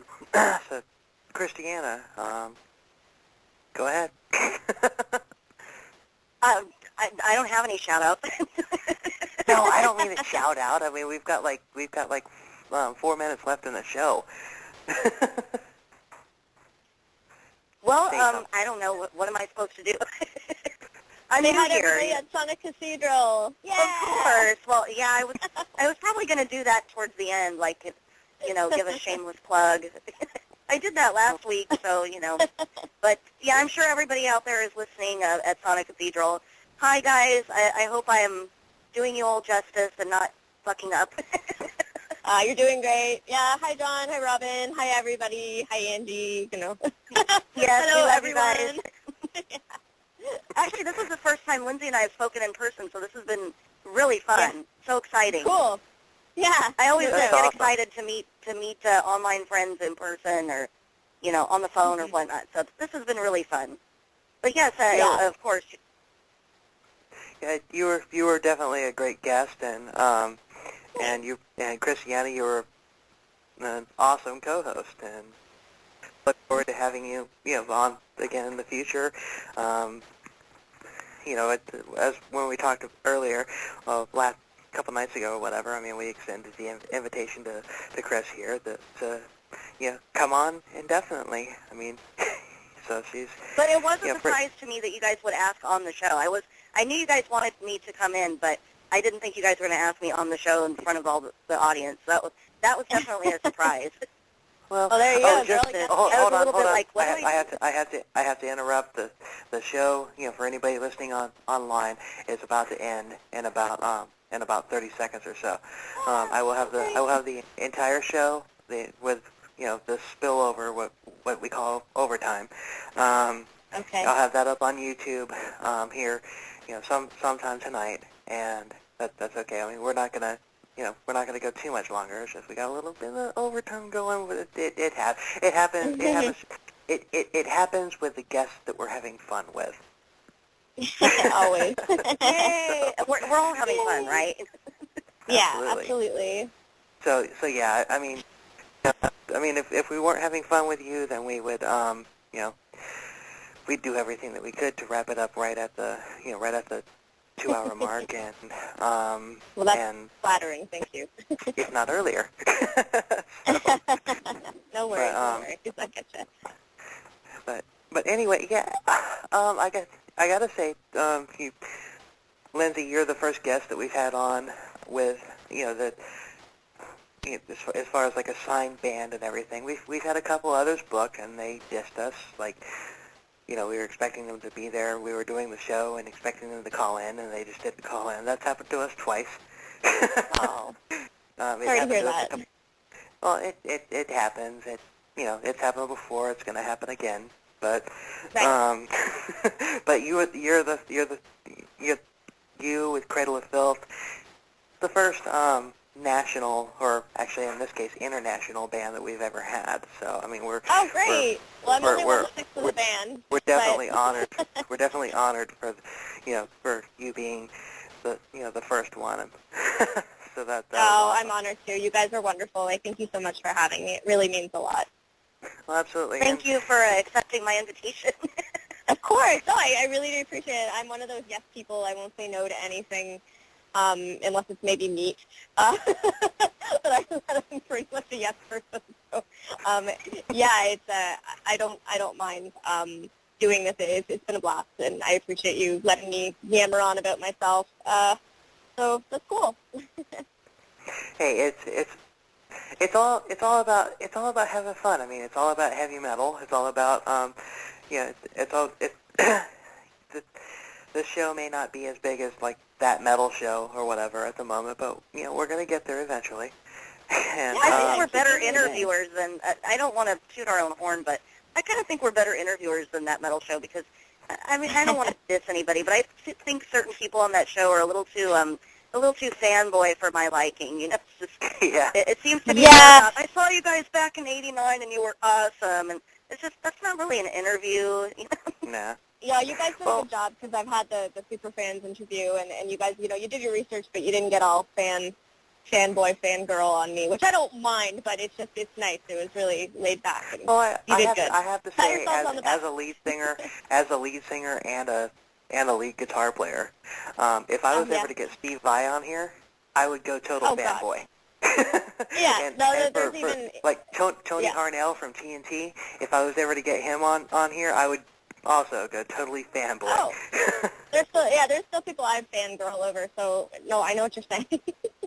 Yeah, there's a couple that I would really have to hold back. And well, when I interviewed Pamela, that was probably my first practice on, okay, how do I take away the fan and just talk to her as an interviewer, as a journalist, quote unquote. Who was Right. this? I didn't Pamela- catch that. Who was that?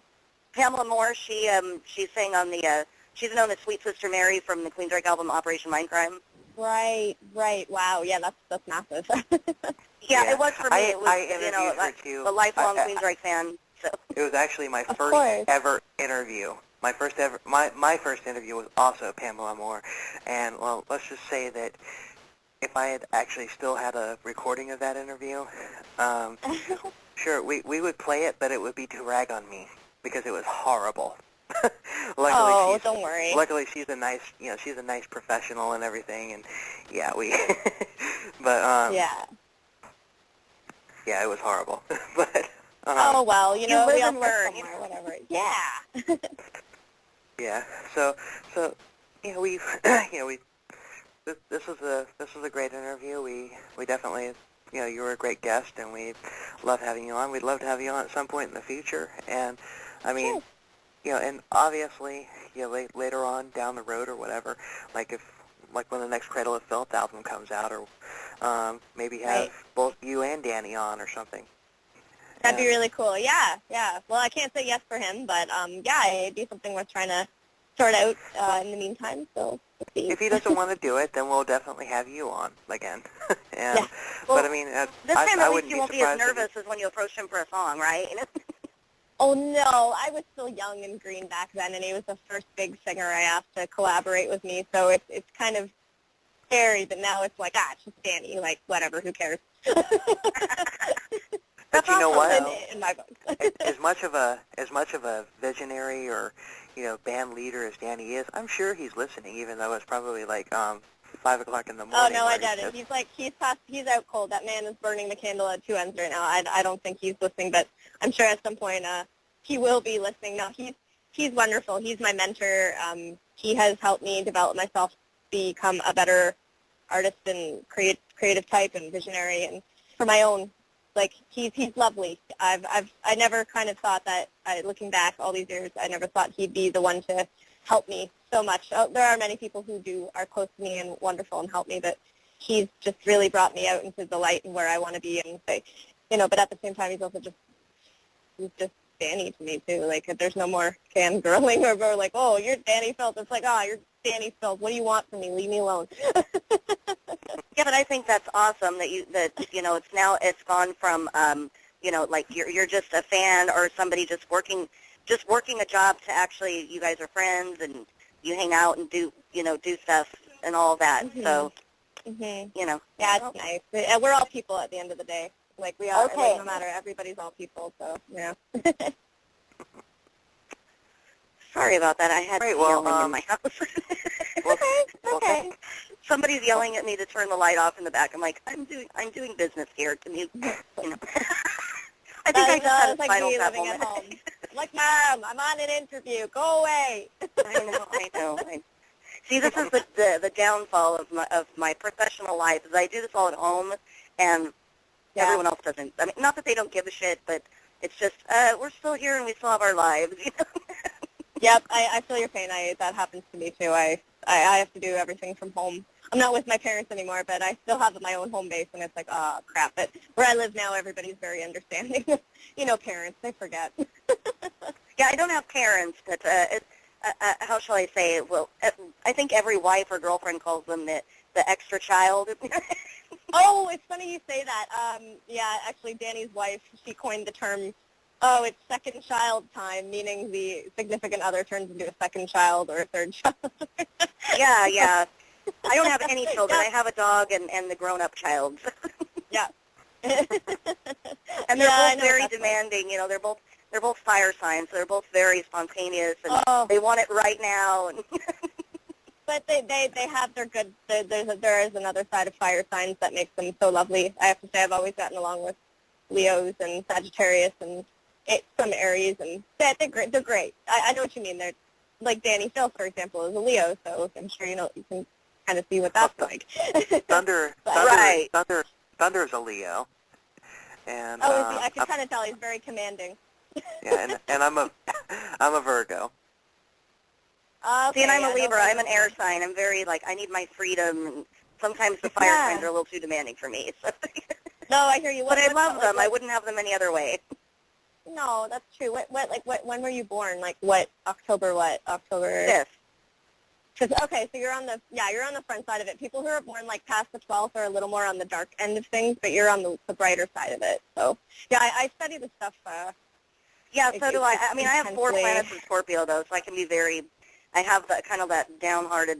I'm not a typical Libra in some ways, so. No, but that's okay to have Scorpio. That makes you interesting, and you'll be spontaneous, but you'll be dark and creative. It's good. By the way, are we still on the air, or are we been cut now? It'll be on YouTube. We're just recording, but all of this will be on YouTube. Oh, okay. Well, I guess I'll go soon, just because I hopefully don't have a big wazoo of a phone bill. But no, it's cool to talk with you guys about that. Yeah, no, horoscopes I think are really cool, and so you're a Virgo male. When was your exact birth date? Sorry? When was your exact birthday? birth date? No, September 7th, 73. I'll be 41. Okay. I'll be 41 in just well, a week and a half, I guess. Oh, okay, cool. Well, you're the same age as Dani, too. You were born the same year. That's really neat. Wow. Yeah, no, you have, like, Virgo males you're fine. Like, I've met Virgo males closer to the end of the month, and they made me want to rip my hair out. But that's the thing. What one person's sign can tolerate is what another person's sign can't stand. I'm a Pisces, so, you know. Well, when is his Yeah, I birthday? get along with all Pisces, so Yeah, I can tell. We already kind of When is Dani's birthday? When, is he? Oh, God. July 25th, I think. I can't really remember. I just know he's a Leo, and... Oh, I thought you said he was a Virgo. No, so you guys were born the same year. He just turned 41 this year. So, or no, sorry, 21 as he said. Sorry, he just turned 21. actually that's Well- funny because on my uncle's 50th birthday he got a card that said, "Don't think of it as your 50th. It's the 29th anniversary of your 21st birthday." So that's how I calculate it from now on. It's the anniversary of my 21st birthday. Hey, Well- there you go. That's a good way of looking at it. On September 7th, I will be 25 with 16 years experience. That's the way I look at it. Hey, I like that system. I'm going to start using that for sure. I'm getting up there myself, so I might as well. Yeah. Awesome. What I have one more question before we go ahead and wrap this up.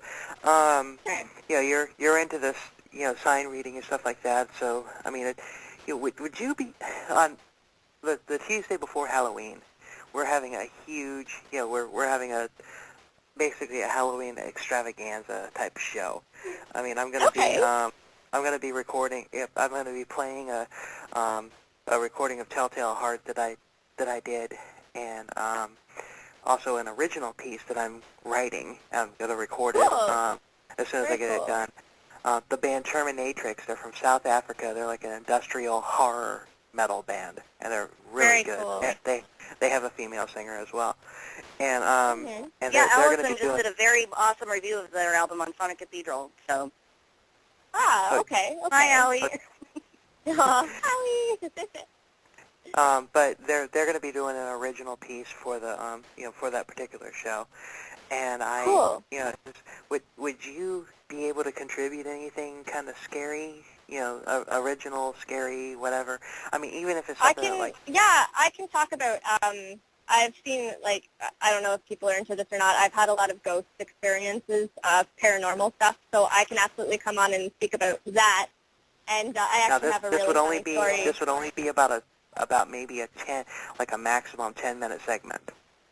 Yeah, no, that's no problem. In 10 minutes, I can say a lot in 10 minutes. So I can tell some pretty crazy ghost stories that I've had over the years. I'll just think of one or two of my best, and then we just talk about it briefly, and just go from there. I mean, that'd be fine. I can come in and like Halloween's my favorite time. But the thing is I'm coming back from Russia, so I don't know if I'll be home in time to do it. But I'll wait until I get my flight information. Well, you know and what? Then we'll just go from there. If you don't think that you're going to be able to do it, I mean, you could just record it, and I could just hit play. You could record it, send it to me, and I could just hit play. I mean, that's what I'm going to do with my, with my the Telltale Heart, and as well as the original piece that I'm working on. I mean, I'm not going to do those live. I mean, I'm just going to record them, then play them. So I mean, I could do the same thing with yours. Okay, yeah. I'll just remind me because I leave the beginning of October. So that first week from September to October, going into October, just remind me and I can record it then, and we'll go from there. Okay. Excellent. I mean, this show is shaping up to be awesome. I mean, we're gonna the show is 2 hours. We have 3 hours available to us, with an extra hour in the overtime like we're in now. But we're probably gonna wind up using the entire overtime segment, and this is gonna be a fun show. Yeah, definitely. Well, that's cool. I'm excited for that, and very, very cool. I'm sorry, I'm going to have to let you go just because I don't Yeah, go we're any going to longer. go ahead and wrap it up. Rogers is really going to start charging me, like, severely. So, again, thank you Well, so you've much been a for great having guest. me. We didn't want to let you go, so. Oh, that's so sweet. And Christiana, thanks for, getting me on here, and it's so cool to meet other Sonic Cathedral people. Sadly, I haven't been writing, but really cool to meet you. And, I'm going to swing out of here now. Pretty late. Thank you, Lindsay. When you get to LA with Cradle of Filth, let me know, and and Absolutely. we'll have a drink or something. Absolutely. It'd be nice to meet you face to face. So, yeah, thanks again, guys, and have a great night, okay? Have a good night, Lindsay. Thank you. Yeah. Okay, thanks. Bye, guys. Bye. Thank you. Thanks for being on. You were great. We'll talk to you later. Thanks. Good night. Bye. Bye.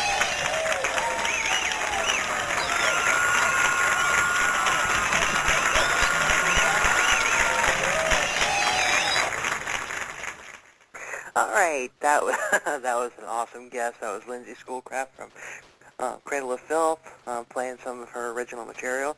And we're going to go ahead and wrap this up and send it out. It'll be up on YouTube later tonight. If not tonight, then sometime tomorrow.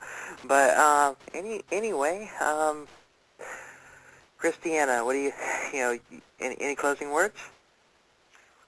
Just, check out my reviews over at soniccathedral.com, and there's a lot of cool happenings there. Like, for example, right now you can check out the brand new lyric video from A Sound of Thunder from their upcoming album. It's fucking awesome. So everybody go check that out. We have them coming up, I think, in October. They're Oh, scheduled. yeah. They're an awesome interview. Things are going to get really interesting. They're so fun. You guys are going to just have a blast. So We literally are booked that far out in advance. I mean, I just had somebody approach, email me today about wanting to be on the show, next opening we have is in November. Really? Yeah, the show's growing. Okay, this is a good And thing. even after the one that I helped you book a couple days ago, I still have more for you that I might be able to get going. But you said you didn't want to go that far yet, so we'll just work on that. Yeah, I mean the show's growing, and like I said before, like I said last week when we had you and Emma Sheridan from Femalism, I don't mind taking this show in the direction of being like a champion of the of the female metal genre. I've got no problem doing that. I'm all Well, about actually, that. this last band that I booked for you is a male-fronted band, so I actually like that I'm getting a chance to contribute to this show because it gives me an opportunity to help other friends of mine or musicians that I know that are in male-fronted bands and that I cannot write reviews for at Sonic Cathedral. Or it gives me another forum to help promote them. That's really cool. And the beauty of this show, and I know it's just you and I right now because nobody's listening because we're off the air at the moment, but it'll be up on YouTube. But the beauty of this show, and all of our guests love the fact that we're just we're like drinking a beer, hanging out with your buddies, talking about the band. Yeah, that's the way this is. We're not the typical tell me what's next for the band. How did you guys meet? We're not the same boring interview that you get, even from some of the metal sites out there. I mean, some of the, you read some of these, I'm not going to throw any metal site up under the bus, but I mean, some of them you just get out there and you just read their interviews, and it's just so boring, the questions that they ask these musicians. You can definitely tell who's done their research. Well, Thunder does all the research. Yeah, and he's amazing at that, and because I mean I'm the one that's communicating back and forth with the bands, booking the bands and all that stuff for this show. He's the one that comes up, and he's the one that really reads the bios on these people and everything, and he's invaluable to the show because of the fact that he does. I really don't have time to really delve into the bios and stuff, but because I've at any given moment I'm communicating back and forth with 5 to 7 different bands about future bookings. So, well, the show is growing, that's a good thing. It is. So that's good Yeah, to have bookings so far ahead that we are 2 months or 3 months in advance booked. So, and that's good. And you know what? Just for everybody, and we're gonna end on this note. Like Thunder was saying earlier before he had to go. if you want to be an official member, you are. Well, wow, thanks, guys. I really appreciate that. And like I said, whenever I'll make it every Tuesday as long as I don't have a, work, i.e. Sonic Cathedral related concerts to attend. And that's very fine. seldom. As a matter of fact, I might as well put it out there. I'm not 100% sure, but I might be going to see Delane on September 30th, which is a Tuesday. So it's not 100%. I don't think it's not looking so good right now. But if I happen to, I'll let you guys know. Obviously, Hey, of course, I'll have a full review when I return. It's no big deal. I mean, the beauty of having a third member means that, and we still may get guest hosts, like if Thunder can't be there, or I mean, I haven't had a show yet where I wasn't able to be there, but I mean, it might happen at some point. But it's awesome. I mean, I think that, like if for whatever reason Thunder can't be there for a show, that you and I get to hold it down without having a guest host. Well, that'd be awesome. I look forward to working with you guys and contributing what I can and wherever I can in any way. So, and I love working with fellow metalheads and just anybody who wants to share their love of this music. I always enjoy collaborating with other writers or other sites and getting the word out there. Because this is a family community. The metal community is like a family, and I really do believe we should all be united and stick together, and we can all have our differences of opinion or whatever else, or what bands we like, or what we think is metal or not metal. But I think in the end we should all support each other in whatever we do, and take whatever opportunities we can to help one another get the word out there. And because the mainstream isn't going to do it, we have to do it for ourselves. The mainstream wants Miley Cyrus and Justin Bieber and all that crap. And it just blows my mind because this is another amazing thing about the European scene that everybody's, people get a chance to learn as they go along, is there are countries in Europe where being a metalhead is not looked at as a satanic thing or a weird thing, and it's actually culturally acceptable. And for example, in Finland, I've been told that, people walk down the street in their metal shirts, grandmas walk down the street in their metal shirts, and nobody looks at them. Nobody thinks that metal is a bad thing or bad music or something to be ashamed of like it is here. So, someday I'd like to go there. I don't really think it's so much, that it's a shame, a shameful thing in the United States. I think that people are just uneducated. They just, and the media, the big record companies, just a moment. the system, they would love to kill heavy metal, but it's not going to happen. It's not going to happen. People like you, people like me, people like every freaking metal band out there, especially our, the guests that we have on the Will and Thunder show. We're not gonna let it happen. We're all about the music. I mean, God, the band Rise Back, and I know that last week I professed my love for their singer or whatever, but their music is freaking incredible. I mean and it has commercial value too. I mean I could easily see their music being popular here if they were just heard here by the right person.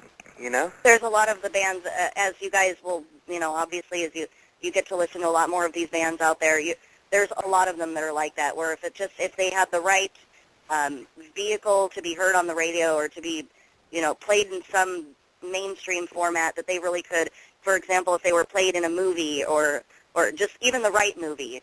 Because actually it's, to go back about 7 or 8 years, there was, I don't know who works at the music department over at CBS, but whenever they would show football highlights, they actually played music from Nightwish and Within Temptation in their montages, which got me. I was blown away. It was like, oh my God, I'm hearing our music, our genre, in a mainstream format, and it's just. Well, yeah, So it sounds, and the beauty about that is the music sounds so great. You know, it's like, and it's heavy, but it has that keyboard, you know, like gothic effect to it and everything. And yeah, that's right, and the that's symphonic makes it that's so what the dramatic, feel you know, of with the football. yeah, it works perfectly. But I mean, we had a guest on, you know, a couple months ago, a guy named Mick James from New York City. He's actually did the theme song of Chris Angel's Mind Freak. And he's got a new album out and everything. But he also did promos for the for CBS back in, you know, several years ago. And his music is more like heavy sleaze glam. It's like like a heavier LA Guns, if that makes any sense. Oh, wow. But I mean, he was a great guest, and he was great, great musician, obviously. But, he's actually released a concept album about himself dying. Wow. And see, and that's the great thing about metal music that I don't see a lot of in necessarily, well, maybe prog rock, but other types of music that are not rock or metal related. I don't see that in pop music very much. I don't see them coming out with concept albums about anything, really.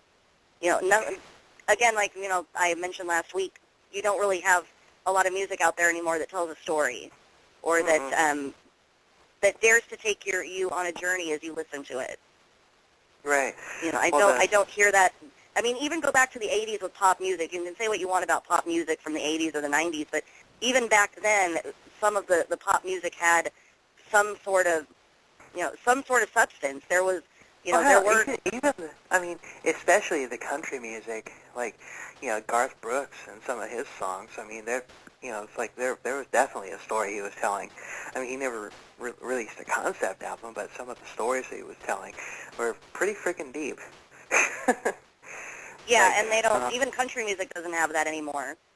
No, country music Not now... that it's ever been my genre of music, but I do notice that over the last 10 years or so, it's been really... Pop music and country music to me are really interchangeable. They're not that different from each other Exactly. anymore. I mean, country music these days sounds just like the kind of rockish pop, but instead of singing about like dancing in the club, they're singing about like taking a girl for a ride in their truck. Oh, so you saw that YouTube video too, where I did. how all country music sounds the same. Yeah, I saw that too, and yeah, and it's so freaking true. I mean, my wife likes country music, and I mean she also likes the hair bands and stuff. She's not too much into the metal, but I mean she's it's like I'll listen. We'll be riding on the car, and I'll be listening to stuff that comes on the radio, and it's all the same. Come on, girl, let's go ride in my truck, and we'll fall in love, and that's it. But it sounds just like this crap that's playing on the other radio station where they're saying, where they're saying, hey, I'm dancing in the club. Well, instead of a monotone guy singing it, it's some shrill female saying, I'm dancing in the club. We're gonna. It's everything that's mainstream in the United States is the same. I mean, hell, yes, it is. And even the rock music is not that good. I mean, there used to be a time when even mainstream American rock music was not bad. But now I can't even listen to anything. Even the mainstream American rock bands it's just crap. I mean, I can't even name one week, rock band anymore that's American and popular. I don't even know who they are. I don't either. And I mean, I kind of like Avenged Sevenfold because of the couple songs that I heard on the radio by them, but I mean, I didn't like them enough to run out and, buy I don't run out and buy albums anymore. When I do buy an album, it's from Amazon or Google Play or something like that. But, I mean, right now with money being as it is, I pretty much don't buy albums unless I really believe in the product.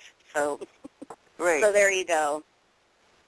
I mean, the last album that I actually bought was Stryper's No More Hell to Pay.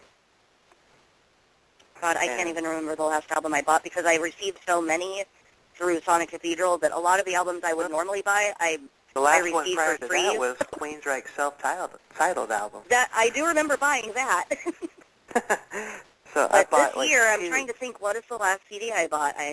And I cannot remember. I'll have to think about that.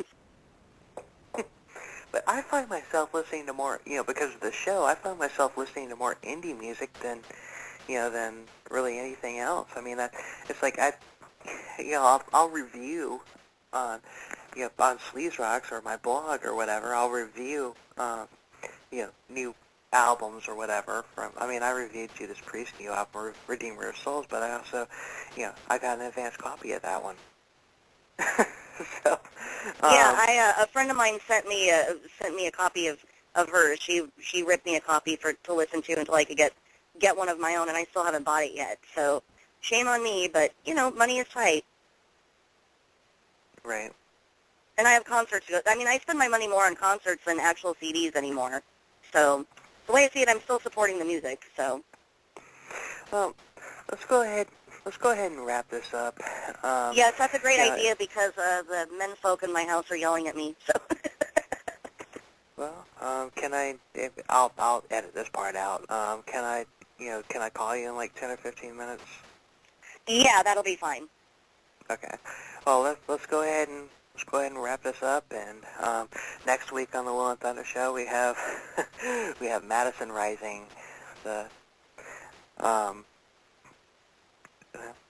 Just tune in.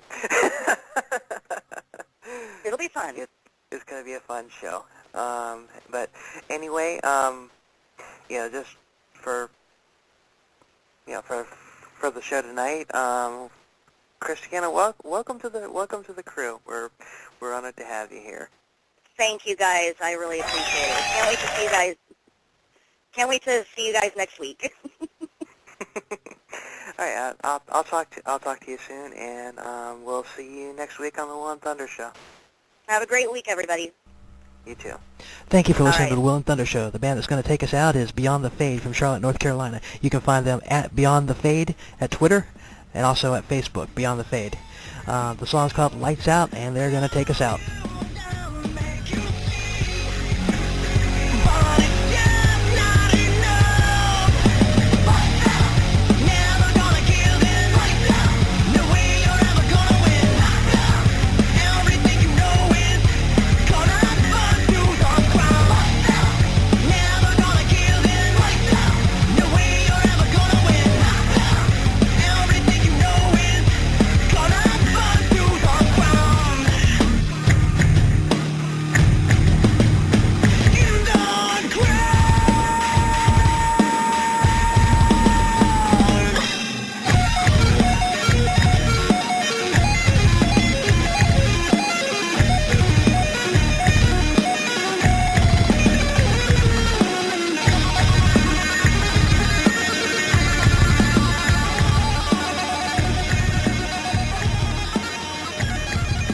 Thank you for listening to the Will and Thunder Show. We'll be back next week, same time, 10 p.m. Eastern till midnight, with another awesome guest for you.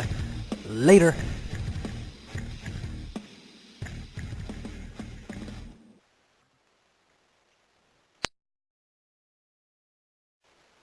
Blog Talk Radio.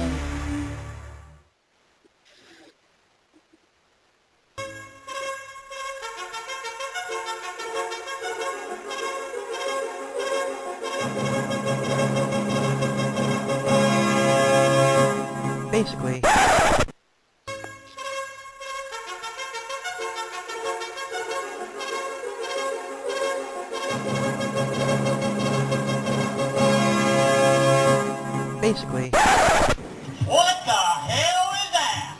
I'm sorry.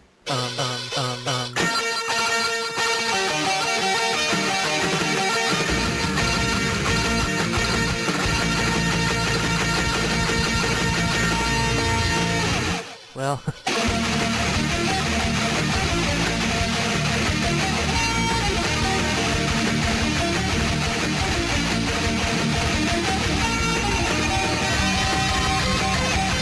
Welcome to the Will and Thunder Show. Will and Thunder Show. Will and Thunder Show.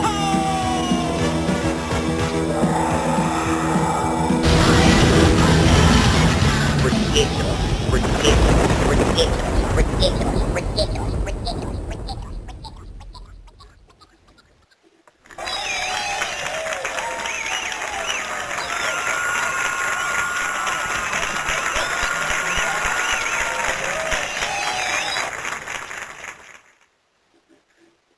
hello, guys. It's Tuesday night, and you know what that means. It's another edition of the Will and Thunder Show. Welcome on in. A little bit of rock and roll, a little bit of love, and just a little bit of just having fun. So, welcome in again, guys. And my name is Kevin Thunder, and alongside me somewhere in the space-time continuum, Doctor Who might have, I have no idea, but we have William Telltale. Where you at, buddy? Oh, I'm right here. We had, I think we set a record with little glitches just in the intro. I mean, what was that, 3? Just in that one? I mean, you'd have to be a regular listener or... Hey, look, man, you'd have to be an asshole if you call someone out for their stutter, so you know what? Our intro stuttered a little bit. Don't call them out. It'd make you an asshole. But anyway, it was a good... Yeah, it does what it does. Yeah. I was calling myself out then. Damn. Don't even worry about it, man. Look, we got you right here, brother. Look, this is our show right here, and if you want to play the intro 2-3 times and you want to stutter step it, look, we call that dubstep in this type, this type of the country right here. But well, welcome in, brother. How you been today? I'm fine. You want to hear it again? Hey, you know what? If you want to play it again, I will gladly listen. But well, it's all about the listeners too. So we don't want to bore people, but we want to keep things living live.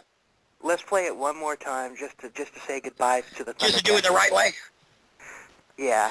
Okay, you know what? We're saying bye to the Thunder, Will and Thunder Show. Yeah. You can play it one more time if you want to, but that's up to you. My daughter got cut out of it, so we have to. I understand it, but that has to be put back in there at some time because that's kind of our marquee. That's our little mascot right there. You got to put her back in the mix right there. Oh, absolutely. So I'm going to play this again, and hopefully it'll play right. And so we do two. There you go. One sons. We say goodbye to the Thundercats, and we let say hello to the original rock chick.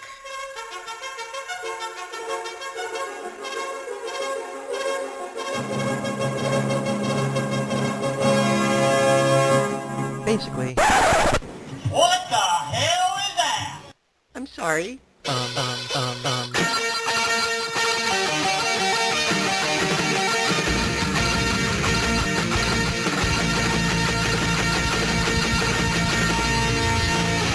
Well.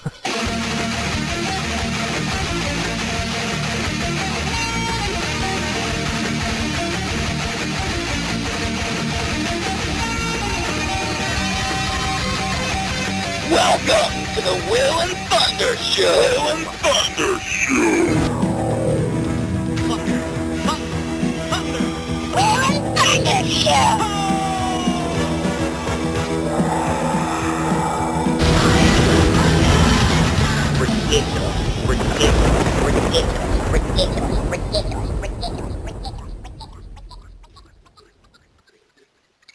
Welcome to the Will and Thunder Show. And now, that's how it's done. Yes, sir. And Now that we got it done right, we got our little rock star chick right there. Just let you know who we are right there. That's the Will and Thunder Show, and that's our little Savannah right there. And Speaking of rock chick, we have our special guest host here with us, Miss Christiana Skye of SonicCathedral.com. Say hi, Chris. Hey guys, how's it going? welcome into the show. And guys, right now, this is the one, the only. You know, everybody gets applause on this show. You know, we have the greatest studio audience ever. Greatest studio audience. I'm eating hot dogs tonight because, you know, the amount we have to pay them to, you know, the claps and all that. But, you know, thank you guys. We really appreciate that. You guys go enjoy your ribeyes tonight, you know, with the money we paid you for the claps. And I'm going to enjoy my hot dogs with spicy brown mustard. Thank you. You paid somebody for the clap? That sounds horrible, doesn't it? Yeah. At least I got the chlamydia for free. So, Anyway, no, Christiana, seriously. how are you doing? Christiana. Stop right now. We're I going to stop that imagine right it happens a lot more than people would realize. I understand. Well, Christiana, welcome to the show. And we have the Tower of Power right here, the woman who knows all about metal music, especially femme music, right here, Christiana, and thank you for being host on our show this evening. Thank you very much for joining us. There's no need to be formal. Please call me Chris. It's a lot shorter and easier, and we're all friends. That's right. That's exactly right. Well, all right, Chris. Well, here we go, man. This is the Will and Thunder show, and right here, and one thing that we don't talk about a lot of times because the season's so short, but we do talk a little bit about football every once in a while, and the reason we do that is it is the rock and roll of all sports. Damn right. If I'm not mistaken right here. No, I mean, yeah, soccer, it's the metal. you're good, It's kick the metal ball. of all sports. It's the metal of all Oh, sports. absolutely, absolutely. I mean, even KISS has a team in the football genre here. So, I mean, we have to talk a little about it. And, Christian, I know that you are not on the wings with us as Dolphins fans, but you are a football fan. Yeah, I would say I enjoy watching the gridiron game and doing all that. And which is your team? Oh, I bleed purple, baby. Minnesota Vikings. Very, very cool. Well, Will and I, we bleed teal and orange, and we bled a lot in the last 20 years. Well, we've never won a Super Bowl, so we're bleeding all the time. Well, I understand, but you did have Brett Favre for a while there. Wait. And, Hold on. In '73, the Dolphins beat the Vikings in the Super Bowl. Yeah. oh. So Well, the Raiders, which speaking are of- my all-time hated team, so. Well, speaking of the Dolphins, I watched the Dolphins game. Since all the preseason games are played on the NFL Network, and I actually stayed up and I watched the game last week. And I'm going to tell you something right now. We picked up a running back from the Denver Broncos, and who had Wes Welker right there, who got injured. And thank you, Peyton Manning, who can throw anything to anybody, and they're going to catch it. Doesn't matter. He can throw a brick to a blind man, and he'd catch it and make a touchdown. But Wes Welker's down, and they don't have their running back. No Sean Marino. Hold on one second here, Will. No Sean Marino came out last week and ran the ball like a champ. He ran through people like he had an armored car in front of him. It was awesome. The offensive line was making blocks for him, and he was averaging, 5, 6, 7, 8 yards a carry. It was awesome, man. Awesome. So I got to call my Dolphins out saying, great job. I know they were playing the Cowgirls. I understand that. But you know what? They still played very, very well, and they looked good together. And No Sean Marino really looked good. So did the other backs that we had. But I'm just telling you, I was impressed by the way the Dolphins played. Am I not allowed to have that? Sure. But there's another preseason game that I kind of want. Oh wait, before we get into that, did I read the news correctly? Chris, did the Vikings make a quarterback change? I don't think they made a change.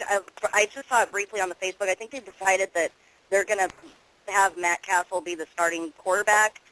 I have to go and read the article. I've been behind. Yeah, I saw it on my Facebook, and I'm like, oh, I need to save this so I can watch it later. Yeah, I saw that, and I was wondering, like, is that the starting quarterback for the next preseason game or the starting quarterback for the season? That's what I'm wondering, so I'll have to go back and read that because I saw it briefly this morning, and I reminded myself to save it so I could read it later. But I think it said he's going to be for the season, but I don't want to say for sure, so, because I didn't read the article, so I'll have to go back, and I'll let you guys know. Okay. Well, we're not a stats show and everything. We're not going to bore you with fantasy football details or anything like that. Just talking to our new listeners here because they're already starting to fill up. We're going to have fun with it. We're going to have fun with it, though. So, I've always wanted to do fantasy football, but I just don't. It seems a little too complicated for me, or there's too much to follow or get into, and I don't think I have the time for it. Exactly. Actually, I was running a bar back in Florida about 10 years ago, and this is when fantasy football was just starting. It was a big thing, and we had a group of people came in. They wanted to use our bar as their draft area to do their fantasy football. And I'm like, well, you guys got to be a part of it. We won't even charge you. You guys just come do it, and then we're going to give trophies out at the end of the year. I'm like, okay, fine. So me and my boss sat in there, and we did our draft, and we got our team and everything. But the thing is, we were all so busy doing our thing, we never changed any team player. If somebody got injured, well, whatever, they weren't playing. We got a trophy at the end of the year, and it was sitting at that bar when they mowed the whole thing down, and we got a trophy for the biggest loser.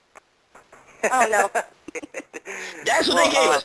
We gave them a place to do their draft and to play their games every week, and we had the NFL Network and everything, and they gave us a trophy that said the biggest loser. I'm like, you guys suck, dude. So I charged them double for every drink the last night, so. That's kind of mean. No, I really didn't do that, but I should have. No, I mean, it was mean of them to give you a trophy saying the biggest loser. I know. Kind of mean. And it had a guy with a football, exactly, had like a football player with the football over his head. He looked like he was winning. And the caption on the bottom of that little brass plate was like, the biggest loser. I'm like, you guys suck, dude. Yeah, were they trying Anyway. to razz you guys, or I guess they were just, they were doing it just for fun, but you know what? I still took it to heart, and I had like 7 or 8 episodes with my therapist over it, but I'm good now.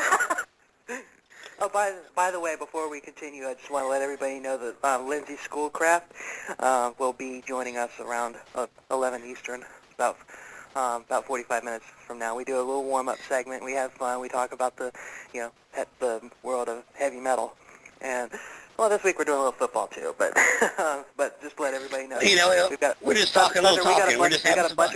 We got a bunch of people in the chat room already. This is going to be this is going to be a It's good going to be show. epic. Yeah. And, you know, for those of you out there who are not football fans, consider it, your trip to the bathroom or to get a snack or whatever. Exactly. Get ready for this. Go get your drink, get some ice, put a little bit of potato water in there and some cranberry juice, and get ready. Let's do this thing. Damn right. Exactly. I got my yeast and barley malt. Well, there you go, right there. So you have a Malta soda. That's a beer for those of you who don't know, who don't drink or whatever. I kind of guessed as much. I don't drink that much myself, but I kind of figured I don't as drink much. I don't drink any more than I did last week. Really, I don't. I mean, I had 15 or 20 last week, and I'm going to have 15 or 20 this week per day. No, I'm just kidding. Anyway. Well, you're consistent, and that's good. At least, exactly. You know, if you're going to do something, do it right. Well, let's Yeah, go you're ahead reliable. And do this. Let's go ahead and do this story. The story that I had picked out because it's funny, and even the non-football fans out there. Football people, yeah, exactly. And this is the reason we really are talking a little bit about football, because of how funny this situation is. But anyway. Yeah. There's a preseason game this past weekend between the St. Louis Rams and the Cleveland Browns. It was in Cleveland. Now, the story involves 2 rookies.